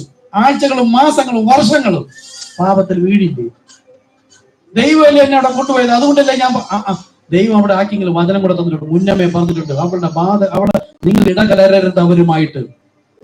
അങ്ങനെ പാപത്തിൽ വീഴേണ്ട എല്ലാ സാഹചര്യത്തിലൂടെയും കടത്തിക്കൊണ്ട് വന്നപ്പോ 30 ലക്ഷത്തിലധികം ജനങ്ങൾ മരിച്ചു. അവിടെ നിന്ന് പുറപ്പെട്ടതിൽ ഒരെണ്ണവും എടുക്കപ്പെട്ടില്ല. പകുതി വഴിയിൽ അത് 4-5 ഭാര്യമാരുണ്ട്. പുരുഷന്മാരുടെ കണക്കാണ് 6 ലക്ഷം അവിടെ പറയുന്നത്. ഇപ്പൊ കുട്ടികളും ഭാര്യമാരും കുഞ്ഞുങ്ങളും ഒക്കെ എത്രയോ ഉണ്ട്. ഒരു ഉദ്ദേശമാണ് 30 ലക്ഷം പറയുന്നത്. അവര് 20-40 വർഷം നടന്നതിൽ 20 വർഷം ജനിച്ച കുഞ്ഞുങ്ങളും മരിച്ചു. അവിടെ ഒന്ന് പുറത്തേക്ക് വന്ന എല്ലാവരും മരിച്ചു. അതിനുശേഷവും ജനിച്ചു, അതിൽ 2 പേരാണ് പോയത്. ഈ കാലവും ഒന്ന് ആലോചിച്ച് നോക്കൂ. അതുകൊണ്ടാണ് എബ്രായ ലേഖനം പറഞ്ഞത്, അവർ മരുഭൂമിയിൽ ഒരു സദ്വർത്താനം കേട്ടതുപോലെ ഇന്നും മരുഭൂമിയാ. എന്താ മരുഭൂമി? സഭകൾ. മരുഭൂമിയിൽ എന്താണ്? ആരെന്ന് പറഞ്ഞാൽ അങ്ങോട്ട് പഠിപ്പിച്ചോണ്ട് ചോദിക്കണം, കർത്താവേ എന്താണ് ഒന്ന് പറയൂ. അവരുടെ ഹൃദയം ഉണങ്ങി വരേണ്ടതാണ്. അവിടെ ഈർപ്പമില്ല, പരിശുദ്ധാത്മാവില്ല. അങ്ങനെ മരുഭൂമിയായി കിടന്ന സ്ഥലത്ത് നിന്ന് കർത്താവ് നമ്മെ വിളിച്ചു വേർതിരിച്ചു കൊണ്ടുവന്നു. മരുഭൂമിയിൽ വെള്ളവും നിർജ്ജന പ്രദേശത്ത് തോടുകളും നമ്മൾ ഹൃദയം അഭിഷേകം ഒഴുകുകയാണ്. അപ്പൊ ദൈവം അങ്ങനെ വിളിച്ചു വേർതിരിച്ചു കൊണ്ടുവന്നിട്ട് അവർക്ക് വേണ്ടുന്ന മന്ന സ്വർഗത്തുനിന്ന് കൊടുത്തു. അങ്ങനെ വിളിച്ചു കൊണ്ടുവന്നിട്ടും നോക്കൂ, 2 പേർ മാത്രമേ അവിടെ പോയുള്ളൂ. ബാക്കി മുഴുവൻ പേര് മരിച്ചുപോയെങ്കിൽ ഈ കാലവും അങ്ങനെ ആകുമെന്നാണ് കർത്താവ് പറഞ്ഞിരിക്കുന്നത്. അവർ മരുഭൂമിയിൽ ഉണങ്ങി വരേണ്ട നിലത്തുകൂടെ സത്വർത്താനം കേട്ടതുപോലെ നാമും, എബ്രായ ലേഖനം 3-4 വായിക്കുക, വീട്ടിൽ പോയി. നാമും ഒരു സത്വർത്താനം കേട്ടിരിക്കുന്നു. അവർ മത്സരഗ്രഹമായതുപോലെ നാം മത്സരഗ്രഹമാകരുത്. ആരോട് മോശയോട് കൃതിച്ചവരല്ലയോ വഴിയിൽ തള്ളിയിട്ടത്. ഈ അപ്പോസ്തലന്മാരിലൂടെ മരുഭൂമിയിലേക്ക് നീരുറവ കൊടുക്കാൻ, പരിശുദ്ധാത്മാവിന്റെ നനവ് കൊടുക്കാൻ, വെളിപ്പാട് കൊടുക്കാൻ, പരിശുദ്ധാത്മാവ് വസിക്കാൻ ദൈവം തന്നെ ഇറങ്ങി വന്ന് വസിക്കാൻ ആഗ്രഹിച്ചുകൊണ്ട് ഒരു സുവിശേഷം നൽകിയപ്പോൾ ഈ സഭകൾ മുഴുവൻ മരുഭൂമിയായിട്ട് കിടക്കുകയാണ്. ഒരൊറ്റ നാമം നിഷേധിച്ചോ, സ്നാനം നിഷേധിച്ചതിലൂടെ തന്നെ പരിശുദ്ധാത്മാവ് ലഭിക്കാതെ ഇന്നും ഹൃദയം ഉണങ്ങി വരേണ്ടതാണ്. മരുഭൂമിയാണ്. അവരല്ല ക്രിസ്തുവിനുള്ളവർ. എന്നിട്ടും ദൈവം നമ്മെ വിളിച്ചിവിടെ കൂട്ടിച്ചേർത്തപ്പോഴോ, ഇതിനകത്തും എല്ലാം വിശുദ്ധന്മാരല്ല, ഇവിടെയുണ്ട്. നമ്മെ തെറ്റിക്കാൻ തന്നെ ഉള്ള ആൾക്കാരും ഇവിടെ തന്നെ ദൈവം വെച്ചിട്ടുണ്ട്. ഇല്ലെങ്കിൽ വചനം ശരിയായി പോവില്ല. അപ്പോൾ അതിലൊന്നും പെട്ടുപോകാതെ വല്ല പ്രകാരം ക്രിസ്തുവിനോട് കൂടെ ചേർന്ന് പോകണമെന്നതാണ് ദൈവ ഇഷ്ടം. കർത്താവ് സഹായിക്കട്ടെ. അവൾ തനിക്ക് ഒരിക്കലും ശിക്ഷ വിധിക്കില്ല. ഓക്കെ, അപ്പൊ ശിക്ഷ വിധിക്കില്ലെന്ന് വെച്ചാൽ പരിശുദ്ധാത്മാവുള്ളവർ തെറ്റ് ചെയ്യില്ല. ഇനി തെറ്റ് ചെയ്താലോ നമുക്ക് നമ്മുടെ സഭയിൽ ഇരിക്കുന്നതിൽ നിങ്ങളൊരു അടയാളമാണ്. പരിശോധിക്കാൻ കുഴപ്പമൊന്നുമില്ല. നമുക്ക് പരിശുദ്ധാത്മാവ് ലഭിച്ചോ ഇല്ലേ എന്ന് പരിശോധിക്കാനുള്ള ഒരു അടയാളമാണ്. എന്തെങ്കിലും പാപത്തിൽ പെട്ടുപോയാൽ നമുക്കതിന്റെ ശിക്ഷ ഉടനെ ഉണ്ടാവും. അത് ഹൃദയത്തിലുള്ളൊരു വേദനയും ഉണ്ടാകും. അതുപോലെ തന്നെ ചിലപ്പോൾ എന്തെങ്കിലും നഷ്ടപ്പെടാം, അല്ലെങ്കിൽ ആരാലും നമ്മളെ ഉപദ്രവിക്കുന്നതിനോ മാനസിക പീഡനമോ എന്ന് കൊണ്ടേക്കുന്ന എന്തെങ്കിലും അതിന്റെ ശിക്ഷ ഉടനെ ഉണ്ടാവും. കാര്യം എന്താ? കർത്താവിന്റെ വരവിൽ എടുക്കപ്പെട്ടു പോയാൽ അവിടെ അല്ല ശിക്ഷ, അപ്പോഴപ്പോൾ ഇവിടെ ശിക്ഷ കിട്ടും. അങ്ങനെ കിട്ടുന്നെങ്കിൽ വിചാരിച്ചോളാം, കർത്താവേ നന്ദി യേശുവേ, ഇനി ഞാൻ ശ്രദ്ധിച്ചോളാം കർത്താവേ, പാപത്തിൽ വിടാതിരിക്കാൻ ശ്രദ്ധിച്ചോളാം. അതെ, പരിശുദ്ധാത്മാവ് എന്ന ലക്ഷണം അത് അകത്തിരിക്കുന്നത് കൊണ്ടാണ്. ഇല്ലെങ്കിൽ എന്താ? ഇല്ലെങ്കിൽ ശിക്ഷ കിട്ടില്ല. എന്താണ്? എങ്ങനെ അറിയാം? അവർക്ക് പിന്നത്തേലാണ് ശിക്ഷ. മഹോദരകാലത്ത് 1000 വർഷം അതിനുശേഷം ദണ്ഡത്തിൽ കിടക്കും. അപ്പൊ അവിടെ ഒരു കൂട്ടർ എടുത്തു പോകുന്നവര് ആ 1000 വർഷം ശിക്ഷിച്ചാൽ മതി.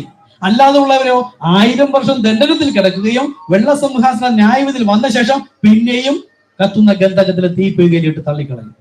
അപ്പോൾ ഇവിടെ വെച്ച് ചെയ്ത തെറ്റുകൾക്ക് പാപത്തിന് ശിക്ഷ ലഭിക്കുന്നുവെങ്കിൽ ദൈവകൃപ ഉദിച്ചവരാണ് എന്ന് പറഞ്ഞ് സന്തോഷിക്കാം. പാപത്തിൽ പോകാതെ കർത്താവെ തെറ്റിപ്പോയതിനും ക്ഷമിക്കണം, അങ്ങ് എന്നിൽ ഉണ്ടെന്നുള്ള എനിക്ക് ബോധ്യമായി കർത്താവ്, ഇനി ഞാൻ അങ്ങനെ തെറ്റാതിരിക്കാൻ എന്നെ ഒന്ന് സഹായിക്കണം, എനിക്ക് അങ്ങനെ കൃപ വേണം. കാര്യം എന്താ? കർത്താവ് തന്നെ പറഞ്ഞിരിക്കുന്നു, ദുഷ്ടന്മാരുടെ ഇടയിലാണ് വെച്ചിരിക്കുന്നത്. ഓക്കെ, ഇപ്പൊ നിർത്താം. ഒരിക്കലും അവൾക്ക് ന്യായവിധി കടന്നു വരികയില്ല. എന്തുകൊണ്ടെന്നാൽ പാപം അവളുടെ മേൽ പിന്നെ കണക്കിടുകയില്ല. അത് റോമർ 4:8. തീർച്ചയായും അവൾ അവനോടുകൂടെ സിംഹാസനത്തിൽ ഇരുന്നു കൊണ്ട് ലോകത്തെയും ദൂതന്മാരെയും ന്യായം വിധിക്കും. ദൂതന്മാരാരാണ്? ഈ പിശാചുക്കൾ. പിന്നെ ലോകമാരാണ്? നമ്മൾ ഈ സത്യസുവിശേഷം അറിഞ്ഞിട്ട് വിശ്വസിക്കാത്തവർ. നമ്മൾ വിശുദ്ധന്മാർ ആദ്യം പോകുന്നവരാ ന്യായം വിധിക്കുന്നത്. ഓക്കെ, മണവാട്ടിയാകുന്ന ദൈവമക്കളുടെ പേരുകൾ ജീവപുസ്തകത്തിന്റെ ഒരു ഭാഗത്ത് ലോക സ്ഥാപനത്തിന് മുമ്പേ തന്നെ എഴുതപ്പെട്ട് കഴിഞ്ഞു. രണ്ടാമതായി മറ്റൊരു കൂട്ടരോട് നമ്മൾ അതെടുത്തക്കാവും. ഞാൻ അവിടെ നിർത്തുന്നു. അപ്പോൾ ഇന്ന് പഠിച്ചത് എന്താണ്? മുമ്പ് പഠിച്ചത് തന്നെ ഒന്ന് ഓർമ്മപ്പെടുത്തിയാലും വിശദീകരിച്ചാണ്. ഒന്നാമത്തെ ദൈവ ഇഷ്ടം പാപത്തിൽ മുഴുകിയിരിക്കുന്ന സഭയെന്ന് കണ്ടാൽ മതി. ദൈവസഭയിലായിരുന്നവരാണ് ഏറിയ ഭാഗം. കാരണം ഇതെന്താ? മത്തായി 13:30 എന്താണ്? 13 എന്ന് പറയുന്നത് യേശു വന്നു വിത്ത് വിതച്ചു, പിശാചും വന്ന് വിത്ത് വിതച്ചു. ഇതെവിടെ? വയൽ എന്താ? സഭ. അപ്പൊ സഭയിലുള്ള കാര്യം ഈ രണ്ടും കൊയ്ത്തോളം വളരട്ടെ. അപ്പൊ ഈ സഭകളിലാണ് നമ്മൾ ഇരുന്നത്. അപ്പൊ കാലത്തികവിൽ കർത്താവ് അയച്ച് നമ്മെ കളപ്പുരയിലേക്ക് ചെയ്ത് ശേഖരിച്ചു. ഈ കളപ്പുരയിൽ ഇരിക്കുമ്പോഴും തെറ്റിപ്പോകാം. അപ്പൊ ദൈവത്തിന്റെ വിളിയുടെ ഒന്നാമത്തെ പദ്ധതി വേർപെടുക. വേർപെട്ട് നമ്മൾ ഇവിടെ വന്നിട്ടും ഈ വെളുത്തുള്ളിയും ചീരുള്ളിയും അതൊക്കെ കൊള്ളാമെന്ന് പറഞ്ഞതുപോലെ ആയിപ്പോയാൽ അവർ നഷ്ടപ്പെട്ടു പോയി എന്നുള്ളതാണ് നമ്മൾ പഠിച്ചുകൊണ്ടിരിക്കുന്നത്. അങ്ങനെ ആകരുത്. ഇവിടുത്തെ മറഞ്ഞിരുന്ന മന്ന മാത്രം കഴിക്കുക. പിന്നെ അവരുടെ ബാധകളിൽ നിന്ന് ഓഹരിക്കരാകരുത്. ഇവിടെ വന്നാലോ നാം നമ്മുടെ പാപങ്ങളെ ഏറ്റുപറയുന്നു എങ്കിൽ, പാപം ചെയ്തു പോയാൽ ഉടൻ തന്നെ ഏറ്റുപറയണം. നിങ്ങൾക്ക് വല്ലവരോടും വല്ലതും ഉണ്ടെങ്കിൽ നിരപ്പാകുവിൻ, എന്നിട്ട് പ്രാർത്ഥിപ്പിൻ, ഞാൻ നിങ്ങളുടെ പ്രാർത്ഥന കേൾക്കാമെന്നാണ്. ഓക്കെ, ജീവപുസ്തകം ഇന്നുകൊണ്ട് തീർക്കാമെന്ന് കരുതി വെറും ഒരു പാരഗ്രാഫ് തന്നെയാണ് ഇതുവരെ ആയത്. കുഴപ്പമില്ല, ഒരുപാട് കാര്യം മനസ്സിലാക്കാൻ പറ്റില്ല. കർത്താവ് സഹായിക്കട്ടെ. നിങ്ങളുടെ ഹൃദയത്തിൽ കർത്താവിനോട് നന്ദി, സ്നേഹം. കർത്താവെ, ഇന്ന് വന്നത് പ്രയോജനമുണ്ട് കർത്താവെ. എല്ലാവരും അല്ല, ഇനി വേണ്ട, പറയുന്നില്ല. അങ്ങനെയാണെങ്കിൽ നിങ്ങൾ അത് കേട്ടിട്ട് പ്രവർത്തിക്കുക, അത് വേണ്ട. നിങ്ങളുടെ ഹൃദയത്തിൽ തോന്നുന്ന സന്തോഷമാണ് ദൈവത്തിനുള്ള നന്ദി. നിങ്ങൾ ഇന്നോട് വന്നത് കൊണ്ട് എന്തെങ്കിലും പ്രയോജനമുണ്ടെങ്കിൽ കർത്താവിനോട് തുറന്ന് സമ്മതിച്ച് ആ ഒരു സ്നേഹം പങ്കിടുക. ആ നന്ദിയുള്ള ഹൃദയത്തിൽ കർത്താവ് നൽകിക്കൊണ്ടേയിരിക്കും. ഞാൻ പറഞ്ഞു വന്നത് 1-2 മുഖം ഒരുമാതിരിയായി. ഞാൻ പറഞ്ഞുതരാം. 1-2 വന്ന് മീറ്റിംഗ് എല്ലാം കഴിഞ്ഞ് പ്രാർത്ഥന എല്ലാം കഴിഞ്ഞ് പോയിട്ട് അവിടെ വന്ന് കറങ്ങുന്നു. അവർ വന്ന് എൻ്റെ അടുക്കൽ വന്ന് ഷേക്കൻ്റെ എന്നിട്ട് പറഞ്ഞു, പാസ്റ്റർ, ഇന്ന് ഞാൻ വന്നതിൽ പ്രയോജനം ഉണ്ടായി. പീറ്റർ പാസ്റ്റർ എന്റെ പാസ്റ്ററാണ്. ദൈവം അങ്ങനെ ചിലർ വരാറുണ്ട്, വന്ന് പറയാറുണ്ട്. ഞാൻ വേറെന്തോ പറയാമെന്ന്. അങ്ങനെയൊന്നുമല്ല. ദൈവ സ്നേഹത്തിൽ നിങ്ങൾക്ക് എന്തെങ്കിലും വെളിപ്പെടുത്തി തന്നെങ്കിൽ കർത്താവിനോട് നന്ദി പ്രകർഷിക്കുക. പോകുമ്പോഴൊക്കെയും കർത്താവെ നന്ദി, എനിക്കിത് വെളിപ്പെടുത്തി തന്നല്ല യേശുവേ. ആ ഹൃദയത്തിന്റെ ദാഹമാണ് ദൈവം നമ്മിൽ നിറയ്ക്കുന്നത്. സ്നേഹം വീണ്ടും വീണ്ടും ദൈവം അത് വെളിപ്പെടുത്തി തരും. ഓക്കെ, എഴുന്നേൽക്കാം, പ്രാർത്ഥിക്കാം. കർത്താവേ സ്തോത്രം. കരുണയുള്ള കർത്താവെ സ്തോത്രം ചെയ്യുന്നു, സ്തുതിക്കുന്ന കർത്താവ്. കരങ്ങൾ കിട്ടാം. കർത്താവെ, ഈ സന്ദേശത്തിലും ഗോതമ്പ് കളപ്പുരയിൽ ശേഖരിക്കപ്പെടുന്ന ആ ശുശ്രൂഷയിൽ കർത്താവ് തന്നെ നമ്മെ വിളിച്ച് വേർതിരിച്ച് പുറത്തേക്ക് കൊണ്ടുവന്നിട്ടും വിളിച്ച ദൈവത്തിന്റെ ഒന്നാമത്തെ ഉദ്ദേശമായിരുന്നു വേർപാട്. പലപ്പോഴും നമുക്ക് കരമുയർത്തിയത് കർത്താവെ, പലപ്പോഴും അങ്ങയുടെ വചനം പോലെ ജീവിക്കാൻ എനിക്ക് കഴിഞ്ഞിട്ടില്ല എന്ന് ഐ സറണ്ടർ ആൾ. അത് കരമുയർത്തുന്നത് ഞാൻ ഏതുമില്ല കർത്താവെ, എനിക്ക് കഴിയുന്നില്ല എന്ന് സമ്മതിക്കുമ്പോഴാണ് പരിശുദ്ധാത്മാവിന്റെ ആവശ്യം. ഇല്ല എങ്കിൽ പരിശുദ്ധാത്മാവിന്റെ ആവശ്യമില്ല, ദൈവ കൃപയ്ക്കും ആവശ്യമില്ലാതായി പോയി. കർത്താവായ യേശുവേ, പലപ്പോഴും തെറ്റിപ്പോകുന്നു. ഇതൊരു അഭിനയം പോലെ പറയുന്നതല്ല. നമുക്ക് നമ്മെ വ്യക്തമായി അറിയാവുന്നത് പോലെ കർത്താവിനും അറിയാവുന്നത് കൊണ്ട് വ്യക്തമായി ഹൃദയം തുറന്നങ്ങ് പറയുക, കർത്താവേ, പലപ്പോഴും വചനം കേൾക്കുമ്പോൾ അങ്ങയുടെ വചനപ്രകാരം ജീവിക്കണമെന്ന് ആഗ്രഹിക്കുന്നു, തീരുമാനം എടുക്കുന്നു, ഉറച്ചു തന്നെ ഇരിക്കുന്നു. പക്ഷെ പരിശോധകൻ ഉടൻ തന്നെ വന്ന് തെറ്റിക്കുന്നു കർത്താവെ, തെറ്റിപ്പോകുന്നു കർത്താവെ. ആ സമയത്ത് തത്സമയത്തെ സഹായത്തിന് ധൈര്യത്തോടെ കൃപാസിംഹാസനത്തിൽ വരുവാൻ പറഞ്ഞിട്ട് ആ കൃപയിൽ ആശ്രയിക്കുവാനോ ആ ഒരു ചിന്തയോ വരുന്നില്ല കർത്താവെ. ആ പ്രതികൂലത്തെ ജയിക്കാൻ പോലും കഴിയുന്നില്ല കർത്താവെ. പലപ്പോഴും ആ വേർപാട് പോലും ക്ലിയർ ആയിട്ടില്ല. പഴയ സ്വഭാവം ഇന്നയോളം ഇരിക്കുന്നു. മരണം പൂർണ്ണമാണെങ്കിൽ മാത്രമേ ജയം ഉണ്ടാവുകയുള്ളൂ, ജനനം ഉണ്ടാവുകയുള്ളൂ. ജീവിതം ജനിപ്പിക്കേണ്ടത് ക്രിസ്തുവാകുന്നു. അത് എന്നിലുള്ള പൂർണ്ണത, മരണം പൂർണ്ണമായി എന്ന് ക്രിസ്തുവിന് ബോധ്യമായാൽ മാത്രമേ, ഇനി തെറ്റില്ല എന്നും കർത്താവിന് ബോധ്യമായാലേ കർത്താവ് ആ ജനനം നടത്തുകയുള്ളൂ. ഇല്ലെങ്കിൽ തന്റെ തിരഞ്ഞെടുപ്പിനെ കുറിച്ച് ദുഃഖിപ്പിക്കുന്നതായി പോകും. ഇത്രയുള്ള കർത്താവേ, ഞങ്ങൾ കരം ഉയർത്തിയിരിക്കുന്ന കർത്താവ്, അങ്ങനെ ആത്മാവില്ലാതെ ജീവിക്കാൻ പറ്റില്ല, അങ്ങനെ സഹായമില്ലാതെ ജീവിക്കാൻ പറ്റില്ല, അങ്ങനെ ഇഷ്ടപ്രകാരം ചെയ്ത് ജീവിക്കാൻ കരുണയുള്ള കർത്താവെ നമ്മെ സഹായിക്കണമേ. ഹൃദയം നുറുങ്ങുന്നവർക്ക് യഹോവ സമീപസ്ഥ. നിങ്ങളുടെ ഹൃദയത്തിന്റെ തേങ്ങൽ സ്വർഗം വളരെ ചുരുങ്ങിയിരിക്കുന്ന 1000-500 വർഷങ്ങൾക്ക് മുമ്പ് പ്രാർത്ഥിച്ചവരെ പോലെ അല്ല. കാലം ഏറ്റവും അടുത്തിരിക്കുന്നു. ആ ക്രിസ്തുവുമായി മുഖാമുഖം കാണുന്നതിന് വിരുദ്ധമായി ഈ ലോകത്തിൽ ഞാൻ എന്തെങ്കിലും നിർമ്മിച്ചുകൊണ്ടിരിക്കുന്നതേ ഉള്ളൂ. അതിന്റെ പൂർണ്ണത വന്നില്ലല്ലോ. അതുകൂടെ ആസ്വദിക്കാനാണെങ്കിൽ ഇതിലും മനോഹരമായ ഒരു ദേശമാണ് കർത്താവ് നമുക്ക് ഒരുക്കി വെച്ചിരിക്കുന്നത്. ആ ക്രിസ്തുവിനോടുകൂടെ തേജസ്സിൽ എടുക്കപ്പെടുവാനായിരിക്കണം ഒന്നാമത്തെ വാഞ്ച. കരുണയുള്ള കർത്താവെ, സകല പാപങ്ങളും തെറ്റുകുറ്റങ്ങളും പൂർണ്ണമായി ക്ഷമിച്ച് അങ്ങനെ വിശുദ്ധ കർത്താവ് കഴുകി ശുദ്ധീകരിച്ച് ദൈവവചനത്തോടുകൂടെ വിശ്വസ്തത പുലർത്തി നീതി പുലർത്തി കർത്താവിനോടുകൂടെ തേജസ്സിൽ എടുക്കപ്പെടുവാൻ പരിശുദ്ധാത്മാവെ നമ്മെ സഹായിക്കണമേ. ഇന്നത്തെ സന്ദേശം പ്രയോജനപ്പെട്ടു ദൈവമേ. നന്ദിയോടെ സ്തുതിക്കുന്ന കർത്താവെ, വീണ്ടും വീണ്ടും അങ്ങ് നമ്മോട് സംസാരിക്കണമെന്ന് പ്രാർത്ഥിക്കുന്ന കർത്താവെ, സകലതും അങ്ങയുടെ നാമ മഹത്വത്തിനായിരിക്കട്ടെ. യേശു ക്രിസ്തുവിൻ നാമത്തിൽ തന്നെ, ആമേൻ.